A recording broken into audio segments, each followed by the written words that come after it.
Chapter 14. The Psychology of Man's Genesis and Appearance in the World. In regard to this question, I have to say right off that according to Anastasia's information, the process of conception and carrying a child, as well as its appearance in the world as a man, is not primarily a physiological, but a psychological one. It is the highest form of joint creation between a man and a woman. It is the apex of achievement of their thoughts, feelings, and intellect. Initially, such an affirmation met with some skepticism on my part, as, indeed, I think on the part of many of my readers. So I shall try to reproduce here my more detailed dialogue with her on this topic. Anastasia, how can you say that it is mainly psychological? After all, it is a real material fetus that develops in the mother's womb. The woman experiences actual physiological sensations, sometimes even painful ones. There have been lots of popular scientific books written on the subject of carrying a child and its appearance in the world, and these often go into great detail about what a pregnant woman should do, how she should act on a physiological level. When you come right down to it, physiology is primary, after all. Yes, sadly, such an opinion has indeed been thoroughly rooted in human society. It means that the principal component of the human self has been either relegated to the background or eliminated completely. The result is that people have come into the world who are, in essence, quite the opposite of God's likeness. Think about it, Vladimir. The fetus in the mother's womb lives and develops not because someone has written a bunch of treatises on the subject, but because this was the original thought of the Creator, indeed of nature. To interfere with this eminently perfect process is tantamount to replacing that what is natural and perfect by something that is artificial and less perfect. The physiology involved in the formation of human flesh was pre-programmed by the Creator and is quite capable of developing all by itself without bothering the mother or father with a need to control this process. On the other hand, the psychology and philosophy of birth, a process on an immeasurably higher level, is wholly dependent on the mother and father. It is a joint creation by man and God. The appearance of pain at the moment of birth is a sign of erroneous psychological approach to the birth process on the part of the parents. Many, many animals give birth to their offspring in natural surroundings, and none of them perish or experience suffering. Nor did the Creator come up with any thought of pain for his most beloved creation, man, just as loving parents would never conjure up the thought of pain for their children. As she fulfills her highest purpose, that of co-creating God's man, the woman who has carried the divine child within herself receives a reward ordained by the Creator. This reward is the feeling of bliss and the chain of joyful ecstasies during labor, but certainly not pain. Quite to the contrary, the process of giving birth to a man should be a joyful and pleasant one. It is man himself, deceived by the occult sciences and suggestions from the dark side, who, by his own intrusion, has made childbirth painful for the mother and a fatal shock for the baby. What's this about a shock, Anastasia? A shock fatal for the baby at that? The baby just gets born.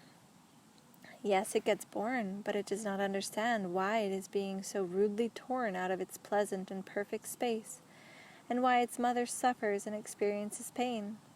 The mother's pain occasions untold mourning on the part of the child. What? Is it possible for a mother to give birth without any pain at all? Not only is it possible without pain, but with a supreme and most pleasing joy and delight. You know, Anastasia, our modern medicine is equipped to do just that. It can guarantee an almost painless childbirth with the help of anesthetics. Anesthetics can lessen the mother's physical pain, Vladimir, but they increase the mental pain for the infant, since anesthetics cut him off from contact with his mother. Such a state instills in him fear and a lack of self-confidence, which continue even into adulthood. Even into his most advanced years, they prevent him from being born again. But why does something like that happen? When a man is living in his mother's womb, he feels a coziness there. He feels comforted, cared for, peaceful. On the physical plane, his needs are completely met. He is free of the problems plaguing man in everyday life. He is allowed to experience the whole order of the universe. Over the 9 months, all the information about the marvelous order of the universe, about man's purpose right from the beginning of creation, is imparted to him. The world he knows inside his mother's womb is vast and marvelous, and then, all of a sudden, something rudely tries to thrust him out of this world of supreme grace. Every woman knows this means the labor has begun, an inevitability, or so it seems, and hence people do not think about the effect it might have on the infant. Few women in today's world realize that they do not have to frighten their baby. On the contrary, they can caress their child during labor, talk with it, express their thoughts to it, invite it to be born into the world, and this need not be accompanied by any sensation of stress or pain. After hearing the call of his mother and father, the child would perceive the labor contractions as caresses, an invitation to make his appearance of his own free will, to explore a world that is brand new to him. To be born of his own free will, that is an indication of great and extraordinary significance. All the information imparted by God during a birth like this will be preserved in him. When the woman experiences fear over her labor, this fear is felt by the child in the womb. When the woman experiences pain from her labor trouble and has thoughts only for herself, the child in the womb experiences double the amount of pain. He feels abandoned, and above all, helpless and defenseless. Such feelings are harmful, and they are lasting. They wipe out the information the child has earlier received about the grand creation, since they are in contradiction to it. In this kind of birth, the child feels for the first time in his life that he is not the master of the universe, but a worthless non-entity subject to some kind of eternal forces. His body is born, but the spirit of mastery and of a kind creator is not born in him. Such a man will not become the likeness of the divine. A mere slave of some other entity he will remain, and he will try his whole lifetime to free himself from slavery, but in vain. Earthly czars, presidents, along with their bodyguards and service staff, are likewise the slaves of circumstance. They think they are deciding something of importance, and try to make their life a happy one, but life for them only becomes more and more unhappy and hopeless, like the ever deeper blackening of both the air and the water. This thought of hopelessness suggests at the birth by pain, interferes with human society's ability to make the right decisions. Yes, Anastasia, a birth like that presents a very scary picture. Maybe that's why some women today opt for a cesarean section. That would prevent something like that from happening, eh? It still happens. One could hardly explain such a procedure as the birth of man. It is more like a routine operation. Who is thereby causing the man to emerge into the world? The mother, who has not given birth to the child, or the surgeon, who has torn the fetus out of the mother's body? The infant, who has not yet appeared in the world, suddenly loses contact with his mother, and consequently with the whole order of the grand creation, then is forcibly torn from the womb. What for? Where to? And why so rudely? And why is he not in charge of anything himself? The whole world crashes before him. People believe a child is born into the world, while he, at the moment of birth, feels himself forlorn. And while it seems as though this infant man has thrived, what has remained alive, in fact, is only his flesh. He will try to use what paltry remains he can reclaim of his spiritual substance to search for his divine self throughout his life. And for this, only his father and mother are to blame. Anastasia, as I understand it, it is on the woman and the way they carry the birth their children that the whole future of their offspring, not to mention the future of human civilization, depends. Is that true?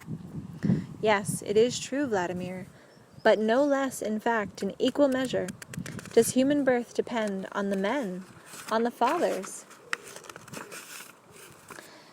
When a man brings a child into the world.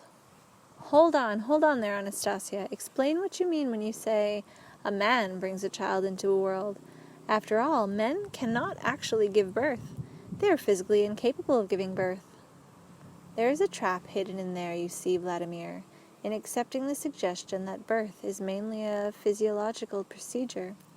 The majority of people have thereby excluded the Great Spirit, the Father Creator, from the birth process. More specifically, they have excluded God, the Father, from the birthing mother's labor. It was God's absence that first got reflected in the woman in the form of labor pains and subsequently of general human suffering. Can you explain in more detail the man's role in the labor? And why is excluding him tantamount to excluding God? Should the father or the man attend to his wife's labor?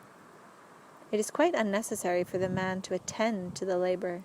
It is sufficient for him to be at her side. But that is not the father's main purpose. But what, then, is his main purpose?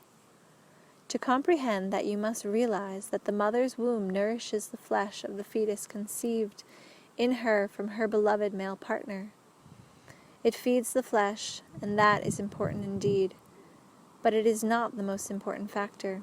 The fetus reacts to the condition and feelings, not only of the mother, but in equal measure to those of the father. When a husband talks with his pregnant wife, the fetus conceived does not understand the parent's words. It does not really comprehend the meaning of the words uttered to their full extent, but accurately perceives the feelings of the parents. Sometimes a man is led by an impulse of tender feelings to caress his pregnant wife's tummy, or to put his ear to it and hear the baby's movements. Caresses like that are pleasing to the woman, but the fetus inside her, it would seem, does not perceive them physically, but it feels them on an immeasurably greater level. The feelings of the baby's mother and the father come to him in a flood. He receives them with great joy, with supreme bliss. On the level of feelings, the fetus takes account of thoughts as well.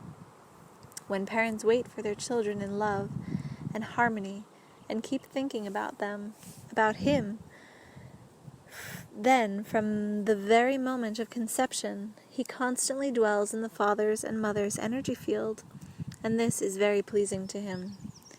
It is through the mother's and father's feelings that the child feels the surrounding world outside his mother's womb. If a father at his pregnant wife's side hears and exults in the song of a nightingale, the fetus in the mother's womb will feel both the song and the father's joy. After he is born and grows up, he will continue to delight in the nightingale's song, just as he did in the womb. If the father or mother suddenly takes fright upon beholding a serpent, the child once born will be frightened at the same sight too. In the womb, of course, he could not actually see the serpent, but through what his parents see, the information about it will be stored in his subconscious throughout his life. When a father, Vladimir, skillfully sings songs to his pregnant wife, their infant will sing no worse than his father as he grows up. If a father starts contemplating the stars in his mind, their offspring, after birth, will show an interest in the stars. I have also heard, Anastasia, of how a certain composer played the piano for his pregnant wife, repeating over and over again a tune he had composed which had caught his wife's fancy. But later the composer divorced his wife before the birth of their son. When the child had grown a bit, his mother put him in music school, and one day she heard him performing his father's tune. The amazed mother decided that her son had somewhere discovered an old musical score, since this tune had never been performed at any concert, and the score had never been published. But upon entering the piano room, she saw that he was playing without any score at all. She asked her son, "Who taught you to play this piece, son?" "Nobody," the boy replied. "I just heard it somewhere, but I can't remember where. I like it. What about you, Mama?"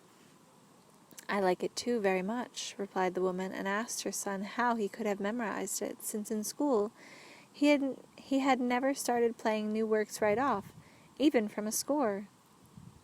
"No, never right away, but this one took hardly any time at all to learn by heart, for some reason. It just seemed to be inside me. I want to continue it and add to it in the same key. The boy continued to develop his father's melody, which he had heard in his mother's womb. Like his father, he too eventually became a composer. That is a good example you cited, Vladimir, and it is by no means the only one.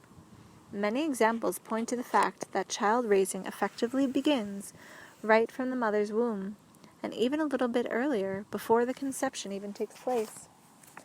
What do you mean earlier? Prior to conception, after all, there isn't anybody there yet. Remember you were telling me about telogyny, Vladimir? About how a child born to a woman may resemble the first man in her life rather than the father with whom the material conception took place?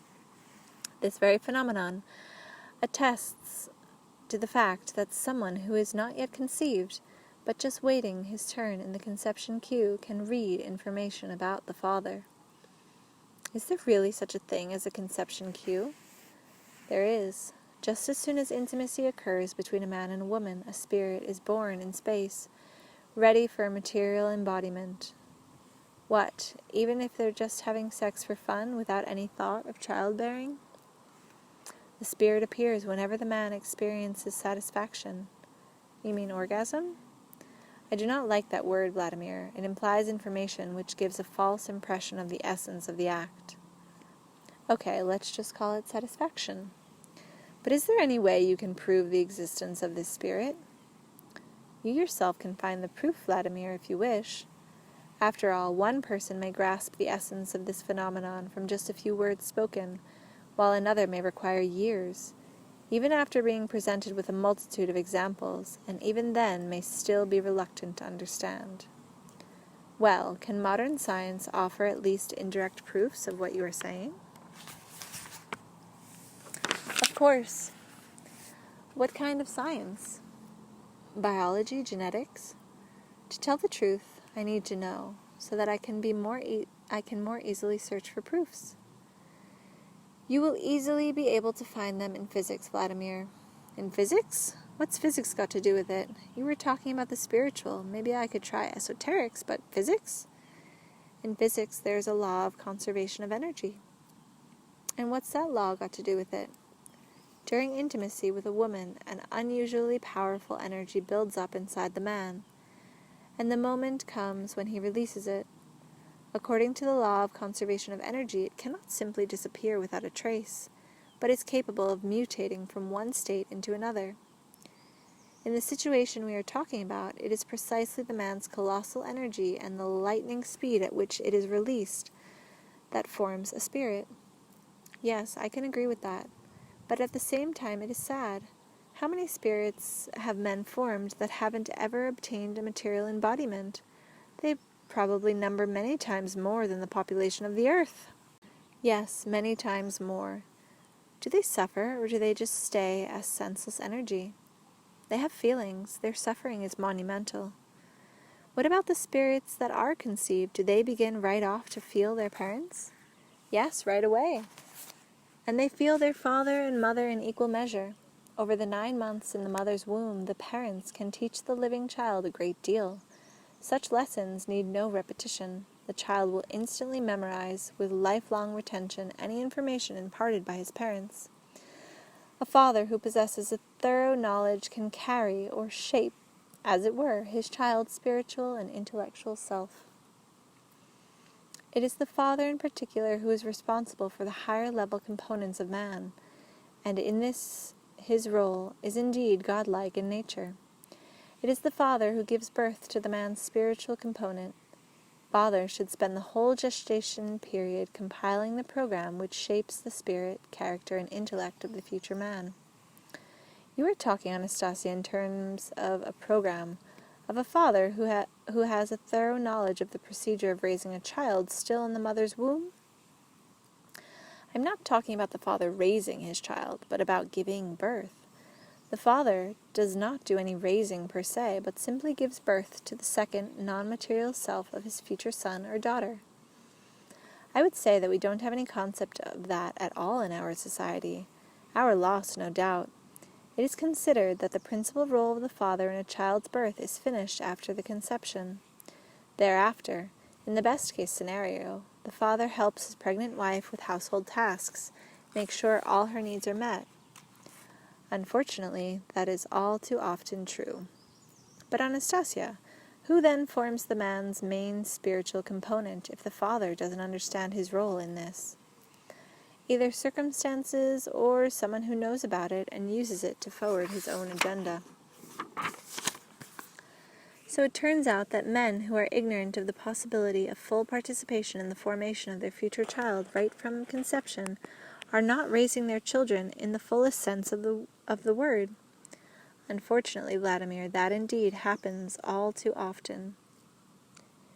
It seems I have only just begun to understand the significance of what Anastasia has said, which in turn has showed me the whole absurdity of our way of life. It may well be that all our social upheavals are the results of the fact that the overwhelming majority of us, even when we are together with our children, have little in the way of a relationship to them in practice. We abandon them to the whim of fate, hand them over to somebody else. But at the moment I was having my conversation with Anastasia on this subject, it was not societal, but rather personal circumstances that were calling forth sad feelings in me.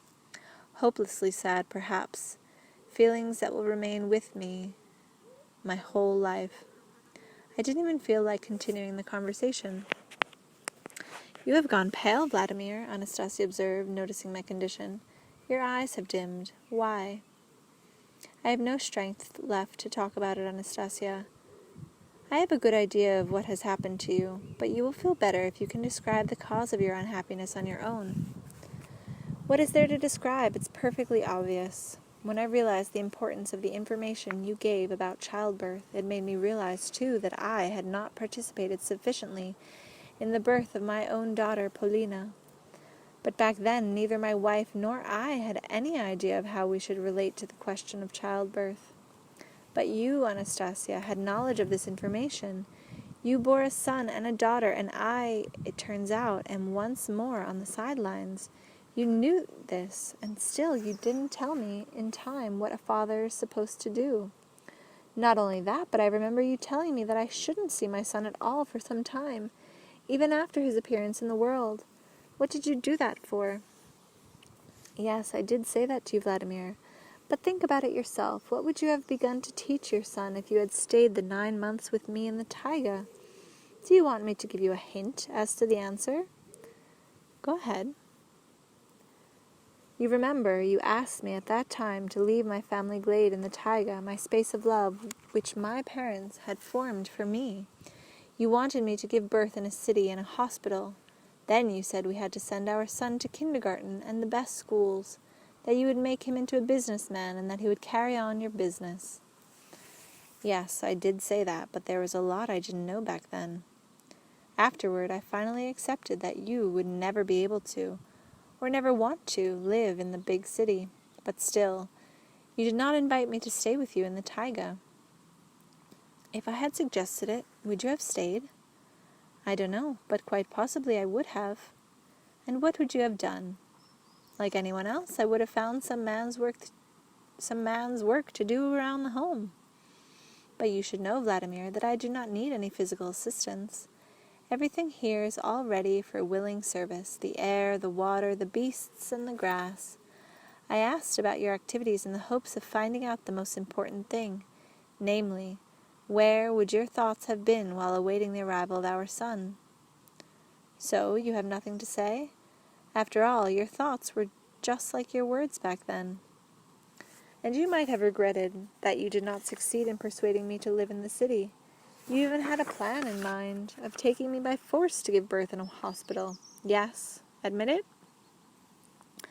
"Well, yes, I did, but it didn't last very long. Now tell me, Vladimir, just how was our son supposed to react to such thoughts coming from his father? Such aggressive thoughts besides." "Yes, I see now. It wouldn't have been very good for him. And still, I'm sad that now in any case, it turns out that I'm not a fully fledged father. And that means that you bore a son and a daughter, too, who are not completely man. Trust me, Vladimir, and don't be upset, and don't be sad. You are a fully fledged father to our children, and our children have received everything in full measure. It turns out that our son is even a little overloaded with information and sensitivity. At one point, my great-grandfather Moisey was not able to restrain himself and told him more than he should have. But how so? I wasn't with you during your pregnancy. I didn't compile any program. I wasn't present at the birth. I did not invite my children to be born, yet you still say that I've come out a fully fledged father. A moment ago, you were arguing quite the opposite. Chapter 15. A Rite for a Woman Giving Birth Without a Husband. The Vedra civilization, Vladimir, had a great many rites. The word rite is not entirely appropriate for such acts, but I simply cannot think of an alternative. Let us use it for the sake of brevity. Only you must understand that in today's language the Vedra's rite could easily be termed a scientific and rational act on the part of man, one grounded in the knowledge of all the diverse energies of the universe and their interrelationship with man's soul. These rites, as you know, were thought out by generations of wise men and enlightened thinkers, who also connected them with the stars. Subsequent generations checked their effectiveness in practice and perfected them as the years went by. One of these rites was for women who were carrying and giving birth to a child far from their husbands. Such situations did exist in the Vedra civilization, albeit rarely. It might happen that a woman's husband was obliged to go on a long trek somewhere. His pregnant wife, left at home, carried an outwardly simple rite, but one which lasted a long time and was very complex in terms of the mind and will. If the woman's love for the child's father was strong, she achieved her goal on her own and bore a fully fledged child. She was assisted in this act by the great energy of love. What actions did this rite involve, specifically? In our modern-day society, there are also women who are obliged to carry a child and then give birth without their husbands around. Maybe the rite you speak of would apply to them. Over the 9-month period, a pregnant woman whose husband is absent should spend at least 3 hours a day communicating with her child in the father's name. Sometimes also conversing mentally with the father about the future child. They might argue, but under no circumstances should they allow any suggestion of aggression to enter in, even during an argument. The parents' dialogue should always proceed in a spirit of goodwill, both toward each other and toward the child.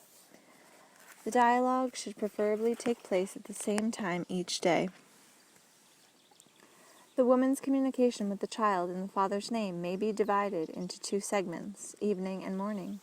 Approximately 15 to 19 minutes before engaging in this kind of mental dialogue, the woman should definitely take a small amount of easily digestible food or drink, which will be healthful both to her and to the child. The drink taken in preparation for the mental dialogue should not vary over the course of the 9 months, and should not be used in any other circumstance or for any other purpose. I, for example, prepared a drink consisting of about 100 grams of cedar milk, 3 drops of cedar oil, and a pinch of pollen. I also took a little honey on a twig, mixed everything together in a wooden bowl, and drank it in tiny swallows. The drink could also be made from other substances, only they must definitely be natural, ecologically clean, and easily digestible by the mother's body, as well as healthful and pleasing to the child in the womb. This is very important. If the mother's drink is not healthful or pleasing to the child, he will associate the dialogue with his father with an unpleasant phenomenon, and afterward reject his father and resist communicating with him. After the birth of the child, the woman should take the same drink shortly before feeding, at which she plans to communicate with her nursling in the father's name. If the father does not return by the time the child ceases to take his mother's milk, the mother's drink should never be given to the child until the moment of his first contact with his father. The woman also needs to choose a star in the heavens through which to communicate with her beloved man, a star to think upon each time before initiating a mental dialogue with her child. In this mental communication, the woman should formulate as distinctly as possible a thought picture of the child's father, his character, intonations, and worldview, without falsification or embellishing any details. If she has a difference of opinion with him, she should try to explain her point of view, not aggressively, but lovingly. Instead of blaming the man for the misunderstanding, she should point the finger to herself as incapable of setting forth thoughts understandably and convincingly, or possibly she should think more carefully about what her husband has said. In addition, during her dialogue, the pregnant woman should stroke her tummy while cherishing an image of the father in her thought. And it is very important, while conversing mentally with her husband, to rule out all negative aspects that might have occurred earlier. It is vital to remember only the good while communicating with him. The woman should spend as much as possible of the 9-month period in real solitude. Then the child will feel both her and his father. And if the husband and father is not physically present, the child will still find himself in his father's aura. If the woman carries out the aspects of this rite, the man will come back to her and to their child. Even if earlier his love was weak or was not there at all, love will flare up in him with unaccustomed strength and provoke him to good deeds. Many Vedra's women knew the effectiveness and power of this rite. Later, the wise men tried to erase it from the woman's memories and turned to it only when they were confident that the woman was not harboring any perverse feelings. What kind of perverse feelings, Anastasia? The woman in love could, through the help of this rite, seduce a man who was not in love with her, even if he were living with another wife, and even if they had not had intimate relations. But how could it happen if they had not had intimacy? Without intimacy, a child could not have been conceived at all, and in that case, who would she talk to about a father? No matter what man she conceived with, she might try communicating with her child in the name of her most beloved, thereby drawing this man closer to herself. Not only that, but the child will even outwardly bear greater resemblance to her most beloved, rather than the man who is actually with her. You should know that, Vladimir, from the phenomenon of phylogeny. Yes, I know, Anastasia, but why are you giving out this information that the wise men suppressed? Now some women will start luring men they fancy away from their families with the help of this rite. It shouldn't be published. You needn't be concerned about publishing it, Vladimir. I purposefully left one particular aspect out of my description. Now it will not destroy any happy families. But if you were able to leave out some aspect, why didn't the wise men do the same? The wise men did not know what to put in its place. If the wise men didn't know, how could you possibly know? Besides, Anastasia, you said that the wise men always checked the effectiveness of their rites in practice, but you didn't have the opportunity to do that. I did. When? With whom? Oh, God. I remember Anastasia's words from many years ago. I didn't pay much attention to them back then, but now, she said, I shall restore to you the respect of your daughter and the love of your wife. It's incredible, but she did it. But why, then, is my wife not jealous of Anastasia? And why does my daughter have such respect for her? I went back to see my family this year. Anastasia was able to perform the incredible. I don't know how she did it, but she did it. All our earthly institutions taken together, institutions that pride themselves on their technological advancements, are incapable of solving the number one problem on the earth, how to restore love and respect to families. But she can. Oh Lord, what colossal, truly divine knowledge mankind is losing. Why? Who can give an answer? And what strength of love Anastasia is worthy of. What she has accomplished will probably be appreciated more by our descendants than by people today. I felt like doing something very nice for her. I went over to Anastasia, got down on one knee and kissed her hand. She also got down on her knees and embraced my neck. I heard her heart beating and sensed the extraordinary aroma of her hair, her intoxicating breath, the fragrance of mother's milk, as though it was coming from my own mother's breasts. and I whispered, "What can I do to be worthy of you, Anastasia?" But she didn't answer, only pressed my head a little more strongly to her breast. My life has probably never been blessed with happier seconds, hours, or days than these. Chapter 16. Where should we have our babies? How hard it is to write in a dry style, and yet it is absolutely necessary to determine, without agitation or emotion, where the best and most comfortable place is for parents and infants to go through the birthing process, in a hospital operation room or a home setting. As far as I know, the first maternity homes appeared during the period of slavery in ancient Egypt and Rome, where they were organized for pregnant slaves. A birthing slave mother stayed from 5 to 9 days with her baby before returning to work. She was allowed access to her child for nursing and at night time. This continued from 6 to 12 months. It was different in different places, depending on how the slave masters treated their slaves. After being weaned from its mother, the child was taken care of by specially trained slave nurses. Later, when the child had grown, he would go off to be raised by other slaves, depending on the function designated for him by the overlord. For example, boys might be handed over to specialists to be trained as warriors. After going through special physical training and psychological conditioning, these warriors, who knew not their parents, proved to be the most loyal to their slave master. They were brainwashed from childhood to consider him as a father and mother, in short, God. There was even a religion worked out especially for the purpose of this brainwashing.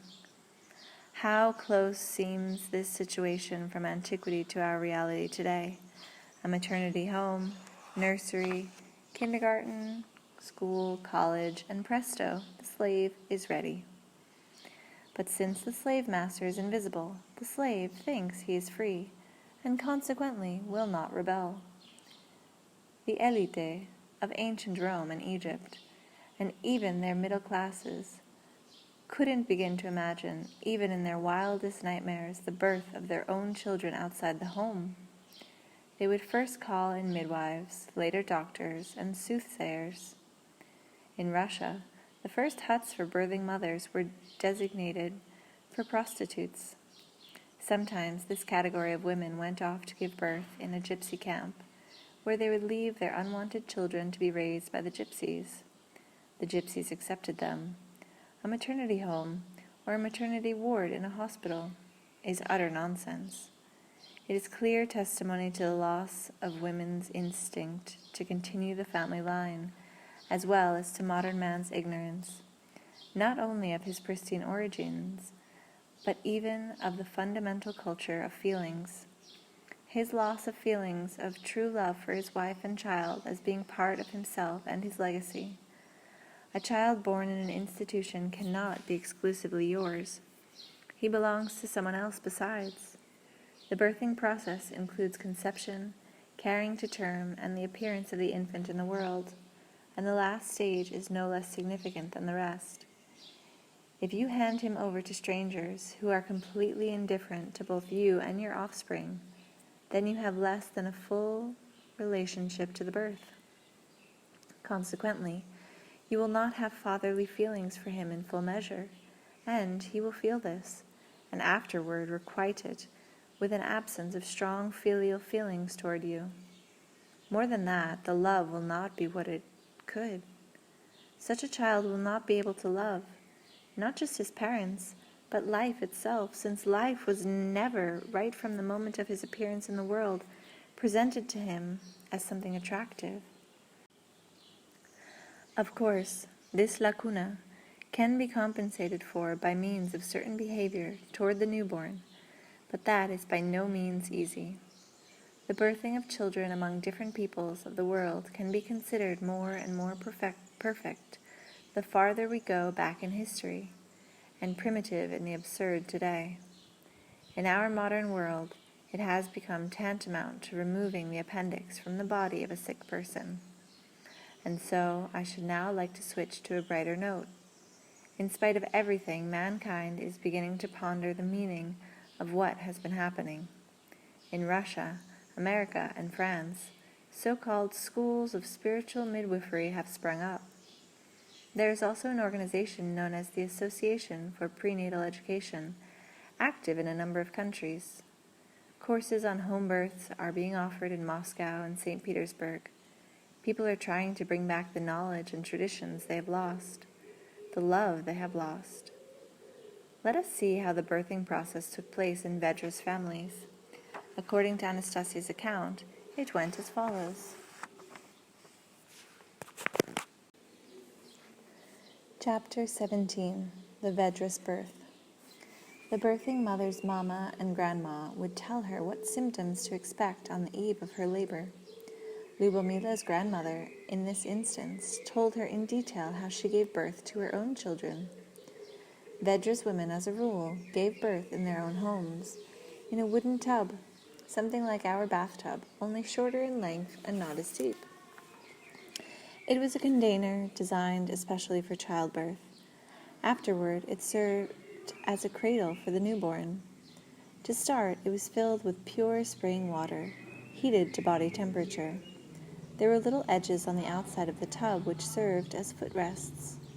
The edges of the tub were curved so that it was easy for the woman to support herself with her hands. The air temperature in the room was not measured with a thermometer back then. They said it should feel comfortable for her naked body in a state of repose, with no sensation of either heat or cold. The tub for birthing mothers was placed on the floor and oriented so that the woman sitting in it would be facing toward the rising sun. Another small container of water was placed beside it. On the bench next to the tub lay 4 plain, smooth-textured, flaxen towels without embroidery or design. During a Vedra's birth, only the husband was to be present in the room with the birthing mother. Even the couple's parents and close relatives, as well as experienced midwives, were excluded. Just before labor began, the child's father would light a fire he had already prepared at the outer entrance of the domain, from which wafted sweet-smelling smoke. This was where the close relatives usually gathered, along with the midwife and often a wise man. The birthing mothers and her husband's parents would bring in bundles and baskets of food and drink. They would sit down on benches under a tent roof which had been set up earlier next to the fire pit by the husband. Vedra's tradition forbade them from crossing the line into the domain, nor was the birthing mother's husband permitted to go out to them or even to talk with them at a distance. Such rules were not the product of some kind of superstition, but the result of finely tuned psychological calculations. Nobody and nothing was supposed to distract the thought of the father, let alone the birthing mother, from the reception of their child. The presence of the parents and midwife at the entrance to the domain, however, had a calming effect on the young parents-to-be. In case any abnormalities cropped up, they could always come in to help. But there was rarely a need for such assistance. During the contractions, the mother would constantly talk with her emerging child, giving him words of encouragement, helping him enter upon his new world without fear. The Vedra's people well knew how important it was to communicate both mentally and audibly with the new man as he emerged into the world. As a result, all 3, mother, child, and father, were participants in the process. It was also very important that the mother's first look at her newborn be without any fright at his appearance. A temporarily snubbed nose, for example, or the birth color of his skin. Let her gaze be tender and joyous. The father would pick up the baby out of the water he had been born in, use his own mouth right off to suck the mucus out of his little mouth and nose, and place him on his mother's tummy. The mother would then offer the baby her breast. This prompted the expulsion of the placenta, which the father placed in a specially prepared container before cutting the umbilical cord with a knife which had been disinfected over a flame, and tying it. Then the father took the baby and placed him on a towel. After washing him, he wrapped him up in a second towel and placed him on the bed. Then he washed his wife's body using water from the other container next to the tub, dried her off with a clean towel, and led her over to the bed where the baby lay. Next, the father, using either his mouth or his hands, strained off a small quantity of milk from the mother's breast and sprayed it over a flaxen sheet, with which he covered the new mother and the infant lying on her tummy or breast. After that, the father sat down and gazed silently at his wife. If she desired, he would talk with her, but even if she were asleep, he would not leave the room. About 15 minutes later, he would light the wood fire he had earlier prepared in the hearth. He would then pour out the birthing water as well as the water the woman had used to wash herself, between the two trees which had been planted soon after conception. Here, too, was where the placenta would be buried. The relatives that had gathered at the entrance of the domain would see the smoke from the chimney and understand this, along with the father's actions, to signal that the birth had taken place successfully. At this point, they began exchanging congratulations and partaking of the food and drink they had brought with them, after which they dispersed to their homes. The Vedras people understood that even in the womb the child could sense relatives' thoughts and feelings, and after coming into the world he would continue to find himself in his parents' aura. If some kind of outsiders, even a relative with good thoughts about the child, happened to be in the birthing room, their feelings, even good ones, would be unfamiliar to the child and put him on the defensive. Besides, either deliberately or inadvertently, the relatives might distract the parents' thought from the infant. It was in the parents' mental field, after all, that the baby would feel the most comfortable. A little experiment should help prove what Anastasia has said here. Many women are aware that during breastfeeding they should not allow themselves to be distracted by random conversations and thoughts, especially on negative topics. They are concentrating their whole attention on their child, on his feeding, and mentally conversing with him. For evidence that the baby really does feel the mother's thought, try entering the room where a mother is nursing her baby and strike up a conversation with her. The baby will at once feel uneasy and maybe even stop his sucking and start to cry. He has become uncomfortable, and his mama's thoughts about him have weakened or have wandered off somewhere. But perhaps the baby was simply disturbed by the stranger's voice or odor. I telephoned my daughter Polina. She picked up the receiver and started talking with me. 30 seconds into the conversation, I heard the cry of my granddaughter, Mashenka. "Why is she crying?" I asked my daughter. "I'm breastfeeding her, Papa," Polina responded. "She doesn't like it when I'm distracted." I tried to end the conversation quickly. I did the same whenever I rang at an inopportune moment. My granddaughter would always start crying. Many nursing mothers who are familiar with the culture of breastfeeding will confirm this phenomenon. But it does not happen, as a rule, with children of mothers who are unaware of the importance of mental contact with their nursling, who chat away at feeding time with all and sundry, or spend the time thinking about their own problems. Why not? Because their child has no concept of mental contact with his mother. It is something he never had, and so has no point of comparison. There's an old saying, "He took it in with his mother's milk." What are our babies today taking in with their mother's milk? Human society has learned to create all sorts of satellites and intercontinental ballistic missiles. Yet, at the same time, it has lost something more important, the culture of giving birth and to raising man. As a result, people end up aiming these missiles at each other. Now, what possible connection could there be between the culture of prenatal education, the breastfeeding of children, and wars? A most direct connection indeed. Many still remember the account of the Rostov serial killer Chikatilo. He performed sadistic acts on young women and then killed them.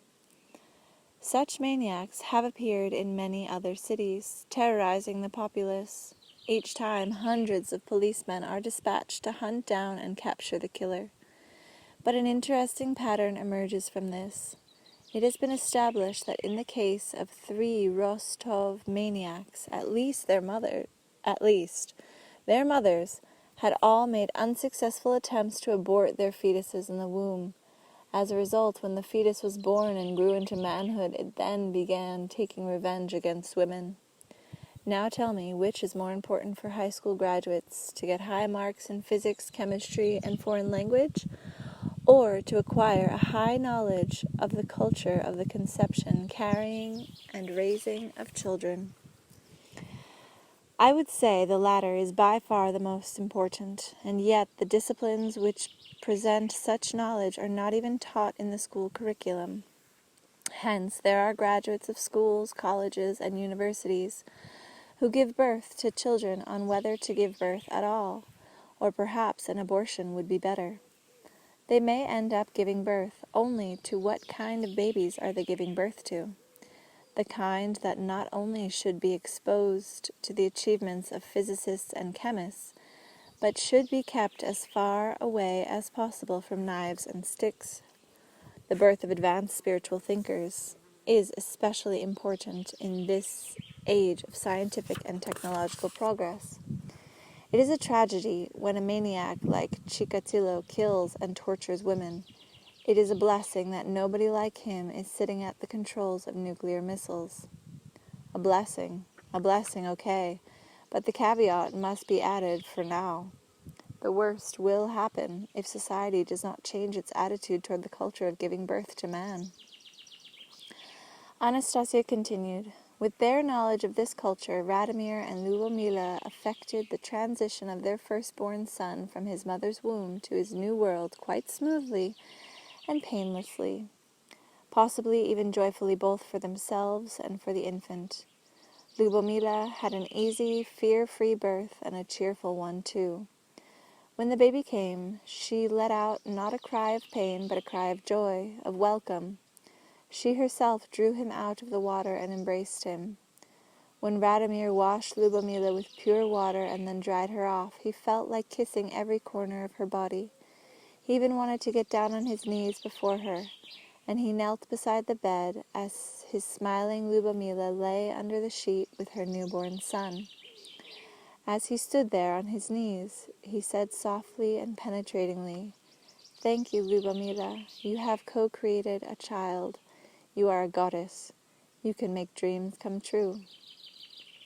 "We have co-created a child, Vladimir," Lyubomila responded with a smile.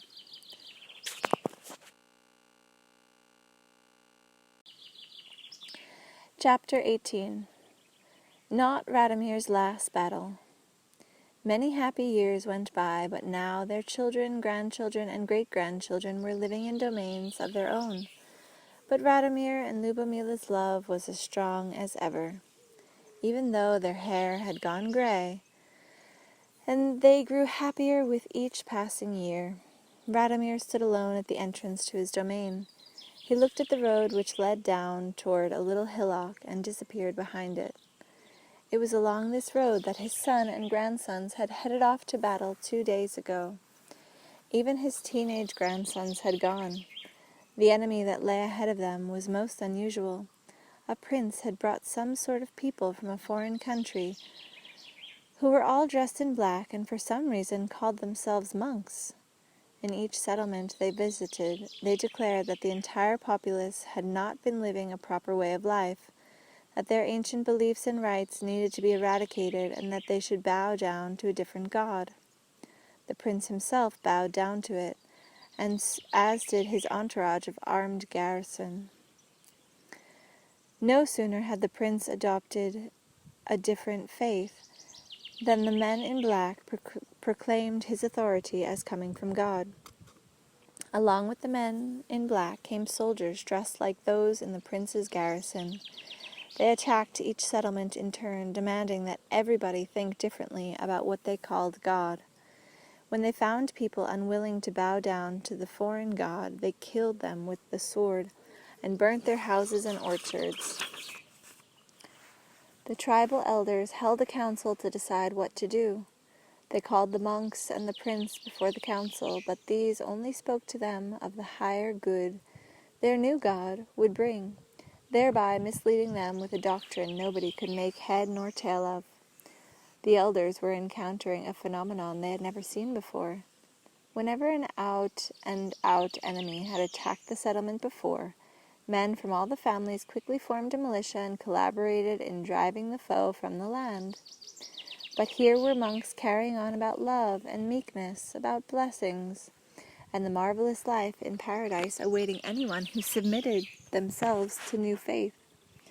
What elders did not at first understand was that hiding behind the shield of these beautiful words was an entity which had definitely not been sent to them by God. The God of the Vedras people used no swords. The monks, on the other hand, were backed up by aggressive armed garrisons. Residents in some of the communities headed off to the woods, while others joined battle. Some immersed themselves in deep contemplation.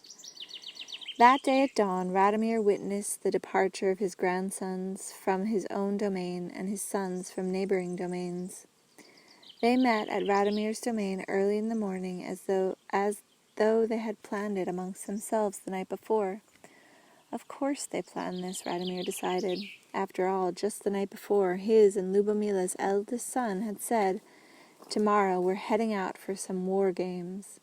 We shall learn how to keep enemies from invading our lands." They departed, but still had not returned by the next day's sunset, and old Vladimir kept watching the road. Before long, a lone horseman emerged from behind the hillock, heading toward Vladimir's domain at full gallop. On the spirited steed, another gray-haired oldster, not unlike Vladimir himself, sat skillfully in the saddle. Squinting his eyes, Vladimir recognized his old childhood friend, Arga. The gray-haired horseman climbed down from his steed with a groan and quickly began questioning Vladimir. "Who's left in your domain? Only talk fast. Lubomila is working on supper, and our youngest grandson is after her with questions." Vladimir calmly replied, adding, "It's strange, Arga, how you started asking me a question right off without even saying hello." "No time, I'm in a hurry. Get 2 horses right away. Bring along Lubomila and provisions for 3 days, and bring your great-grandson with you. And come with me immediately." "Where to?" "To the woods, to the Drevlians. There's one family there I know fairly well that will give us shelter. No foe will find us there in the dense forest. Perhaps the people will come to their senses as time goes by. Save your great-grandson, Vladimir, and you'll save your family line."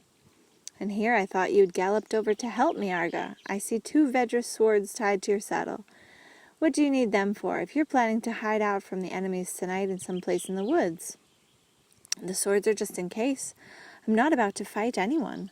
Besides, there's a whole horde of them. We'd be utterly routed. What's the point of dying thoughtlessly like that?"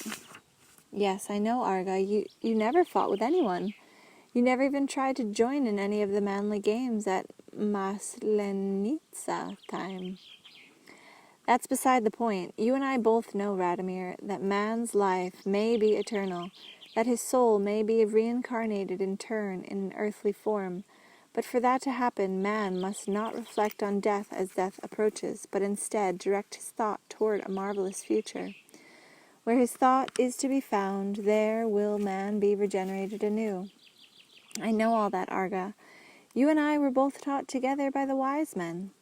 Then you ought to recall, Vladimir, that you can fall and be fatally wounded in battle and be deprived of the opportunity to think about your reincarnation." "I remember, but, again, Arga, I cannot leave my family domain. It is alive, and it won't understand if its friend and master suddenly betrays with disdain the space which has given him its love and abandons, to be torn apart by an enemy." "It is alive, and it won't understand.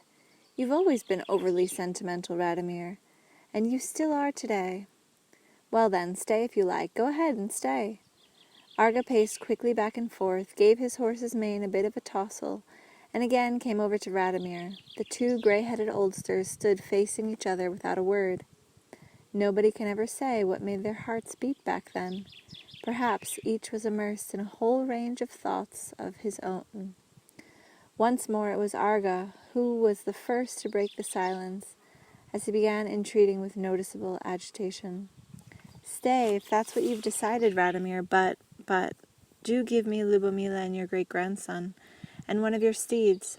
At least let them depart and save themselves. Stay yourself if you are unwilling to part from your living space." Vladimir gazed at his friend and replied, "You can ask Lubomila about that yourself, Arga. I know you've loved her all your life. That was why you could never marry any other girl and set up your own family domain." "Who? Me? I loved her? That's utter nonsense," Arga exclaimed, as all at once he started pacing again, as though trying to persuade himself of the truth of his claim. "I am an artist, and all my life my aim has always been to draw designs and carve small statues. What would I need a wife for? I'm your friend, and my intent was to help you save and extend your family line. As for Lubomila, I'd quite forget about her." "You are an artist, Arga, and a great one, and an ace of a woodcarver, the best around. Your little statues grace many of the houses in these settlements. And doesn't everybody concur that all the women you draw have the face resembling Lubomila's? Your carvings, too, look just like her." "Look like her? So what of it? It's just that I've tried to perfect a certain type of face in my pictures." "You've taken pains to hide your love all your life, Arga," Vladimir maintained, "and now you're hiding it again. I was at the pine tree, which remains all by itself at the edge of the forest. I know you often like to sit beneath it and carve your little statues. I recently came upon your hiding place, where you've stowed away your latest unfinished work, the one that shows a beautiful maiden taming a hot-tempered steed. That is something only Lubomila could do, as is known to both of us, me and you. I loved, I didn't love, I carved, I drew. That's beside the point. It's not what we're here about now. Do try to understand." Then, after a brief pause, Arga exclaimed, almost shouting, "Vladimir, Vladimir, all your sons have been slain in battle, and all your grandsons too." Vladimir maintained his outward calm, looked at Arga, but refrained from speaking. "Save yourself," Arga continued to exclaim. "I saw them before the battle. I tried to dissuade them from joining such an uneven fray. Your eldest son, your firstborn, he's made just like you, an exact copy in fact." "Stop beating around the bush, Arga," Vladimir entreated his childhood friend. Though showing no outward signs of concern, "Tell me, what did my eldest son say?" "He said, 'We'll join the fray. We'll manage to hold off those black monks, at least for an hour or two.' I asked your son, 'Why should you die in strife? What good are those couple of hours to you?' Our whole family decided this in a council meeting," your eldest son replied. "He said, 'May our parents, Vladimir and Lubomila, enjoy at least 2 more hours of happy life.' Even though they were greatly outnumbered by the black monks and their soldiers, your sons, along with some children from the next settlement away, managed to stave them off for a whole day. Eventually the monks slayed the children, hacking them to pieces, then went back to their lair again. Tomorrow morning they'll start heading for your domain." Vladimir listened to his friend but gave no response. Arga continued agitatedly, "I galloped over here to help you save your family line. And I both know that reincarnation on the earth is possible, but this way there will be a finer chance of being reincarnated in a body of a family member. Only your great-grandson this time is capable of extending the family line. Let me have Lubomila and your great-grandson. I will help." All of a sudden Arga stumbled on his speech and paused. He began to peek past Vladimir. Vladimir turned and looked. Behind him, resting against the tree, stood Lubomila. Tears were rolling down her cheeks. A trembling hand was clasped to her breast. "Did you hear what Arga said?" Vladimir asked Lubomila. "Yes, I heard," she replied with a trembling voice. "So why are you crying, Lubomila?" Vladimir went over to her and began stroking her hair and kissing her hand. Our children have surrendered their lives so that we can thrive one more day here in gladness. It is not right for us to spend it in sadness." "No, it is not," smiled Lyubomila through her tears. "You are bright, my dear wife. You have gained the wisdom of the wise men more mightily than anyone else. Think about how best the remainder of the day, the night, and the morning should be spent. I think, so as to do right by the children, we should enter into our space of love. Our grandson there, in need. It is time to feed him." And, taking each other's hand, they headed for the entrance to their family domain. Arga climbed into the saddle and cried out as they walked off, "You are both mindless, sentimental old fools. You ought to save yourselves. You're not in a position to fight with anyone. If you're wounded, it's possible you might not succeed in sending a thought into space about your reincarnation. I'm getting out of here. I'm going to save myself. I recommend you do the same." At the entrance of the domain, Vladimir turned around and responded to his old friend. "Save yourself, Arga. Gallop off to your hiding place in the forest. We are tracing a different path to salvation." Arga spurred on his steed, which rose on its hind legs and galloped off into the forest at full speed.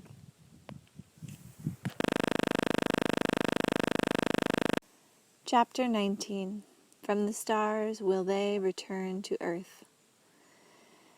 As they were walking toward the house where their great-grandson Nicodim was waiting for them, Lyubomila said, "I think, Vladimir, that we should now begin a brand new game with our little great-grandson, the game of life." "What kind of game is that?" Vladimir asked in surprise. "I've never heard of it."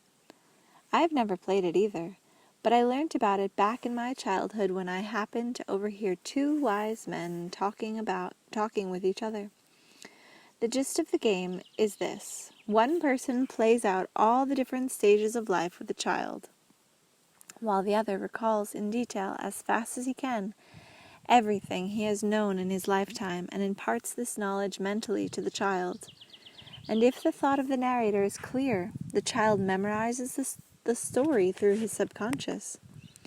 And when he grows up, he finds all sorts of hints about life within himself. Who do you think should lead the playing with our great-grandson Lyubomila? You do that, Vladimir, while I tell him the story through my thought." "But how will you be able to impart to him all the wisdom of life in just 1 hour? After all, it'll be time to put Nicodim to bed in an hour from now."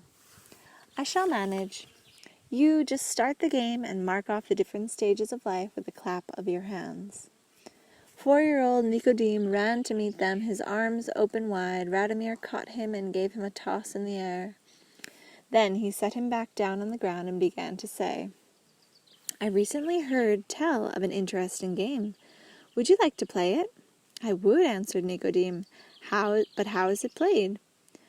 "I shall name something from life in words, and you tell us what it is about without words, using actions and gestures, and grandmother will watch you as you act it out."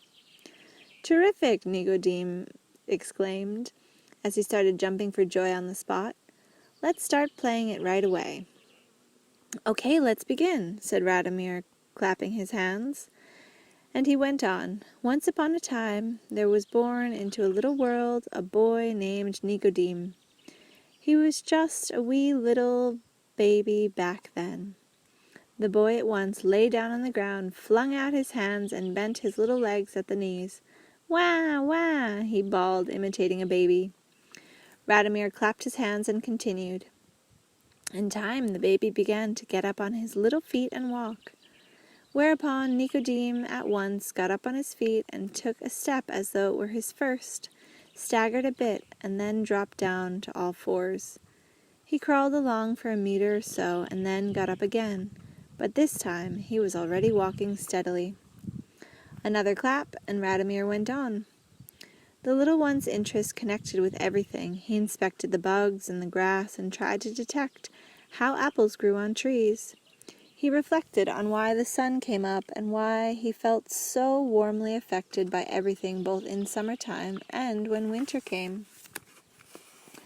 Little Nicodim bent over to inspect a bug creeping over the grass. He looked up at the sky and jumped for joy, and then, all at once, ran over to his grandfather, put his arms around the old man's legs. Then he dashed over to his grandmother, who was sitting in the grass. Clasping around the neck, he pressed his cheek against hers and gave her a kiss. Vladimir again clapped his hands and said, "One day it happened that all the people left their domains. They did not travel along the roads, and where they were going was not heard. Perhaps they flew away like the birds on their way to the stars. Then into the domain where the little one had been left alone came a foe who burns houses and hacks down orchards with an axe." Little Nicodeme listened to his great-grandfather's frightening tale.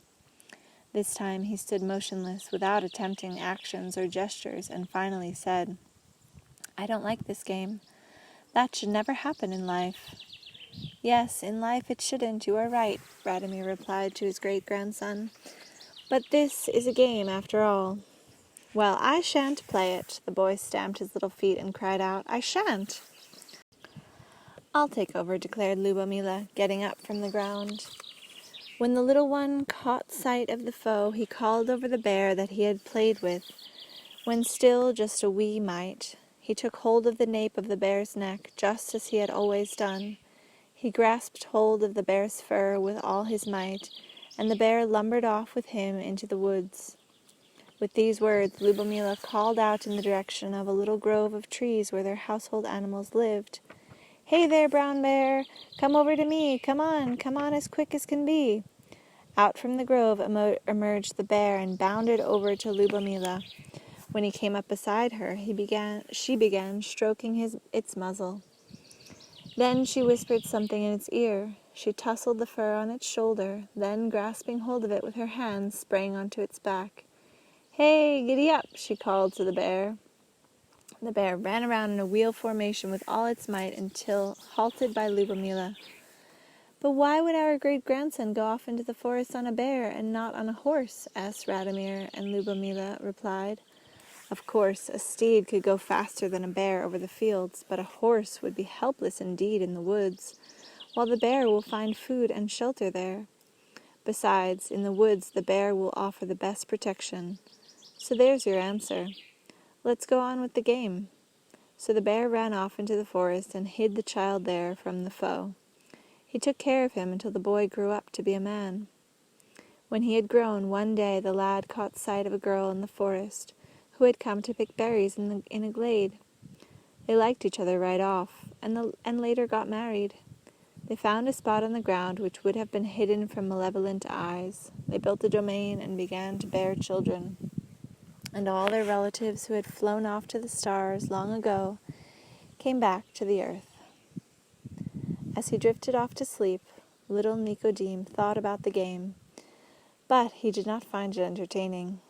During this time, Lyubomila and Vladimir walked about their family domain and recalled the life they had lived there. It had been a thoroughly joyful experience. Lyubomila laughed like a child when Vladimir tried to portray her as a little girl standing amidst the tall grass. "Do you recall? You remember how you called out back then that I was a good-for-nothing, because I had raised the hem of your dress? I dried your tears with your dress, and you talked about being dishonored." "Yes, I remember it all," his wife responded, laughing. "But I thought of something just now. You could have dried my tears with the edge of your shirt." "I was a smart boy, I was. I decided, why soil and mess my shirt when I was going to have to wash out your dress in any case?" "Yes, you were a smart boy. But still, you did lift up the hem of my dress, you good-for-nothing. Oh, look at that spot. Look at our spot. The wedding mound. New flowers have come up. And look how tall and majestic the cedar has grown. It was so small when we planted it on our wedding day." Lyubomila pressed the palm of her hand to the trunk and rested her cheek against it. She stood there without saying a word. Vladimir, as love-struck as ever, put his arms around her shoulders as before and said, "Where shall we sleep tonight, here or in the house?" "Wherever you say, my darling." The next morning, a detachment of 50 soldiers entered the domain. With them were 2 monks dressed in black. The soldier saw an old man standing by the cedar, and an old woman beside him, her back pressed against his. Each of them held 2 swords in their hands. "You see," the elder monk called out to the soldiers, "you see the infidels standing there? These infidels have borne children. Don't use your arrows. Hack them to pieces with your swords."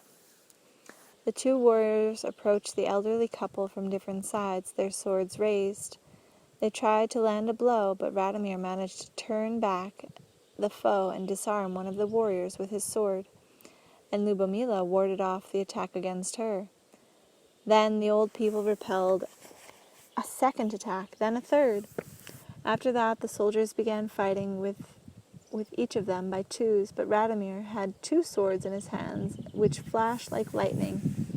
He warded off both attacks simultaneously, but did not shed the soldier's blood. The gray-haired Lyubomila laughed as she, too, repelled both attacks on her. "Everyone step back," shouted the elder monk. "They are being helped by an unclean force. Everyone step back. Everybody shoot at them with your bows." Those wielding the swords retreated, others prepared their bows, but as soon as they had reached for their bowstrings, the old couple threw down their swords, turned to each other, and embraced. Vladimir whispered something to Lyubomila, and she smiled in response. "What are you waiting for? Shoot!" shrieked the monk. "They are infidels. You have been sent by God. Shoot, or I'll curse you." 1 arrow went into Lyubomila and 2 into Vladimir. But as though they did not feel any pain, the old couple still stood there embracing as before. The arrows flew. The ground was covered in blood, and Lyubomila and Vladimir slowly sank down, or perhaps they flew off to the stars. As their bodies lay on the ground, the elder monk, the priest, emissary, looked at their faces and said to himself, "They were not thinking about death as death approached. Their thoughts were of life. Their faces show no fear nor sorrow. What must be done to prevent them from being reincarnated again?" He stood there in fear, feverishly trying to come up with a solution. All at once, behind his back rose a murmur of agitation. The monk turned around and saw 6 soldiers lying dead on the ground beneath the apple tree.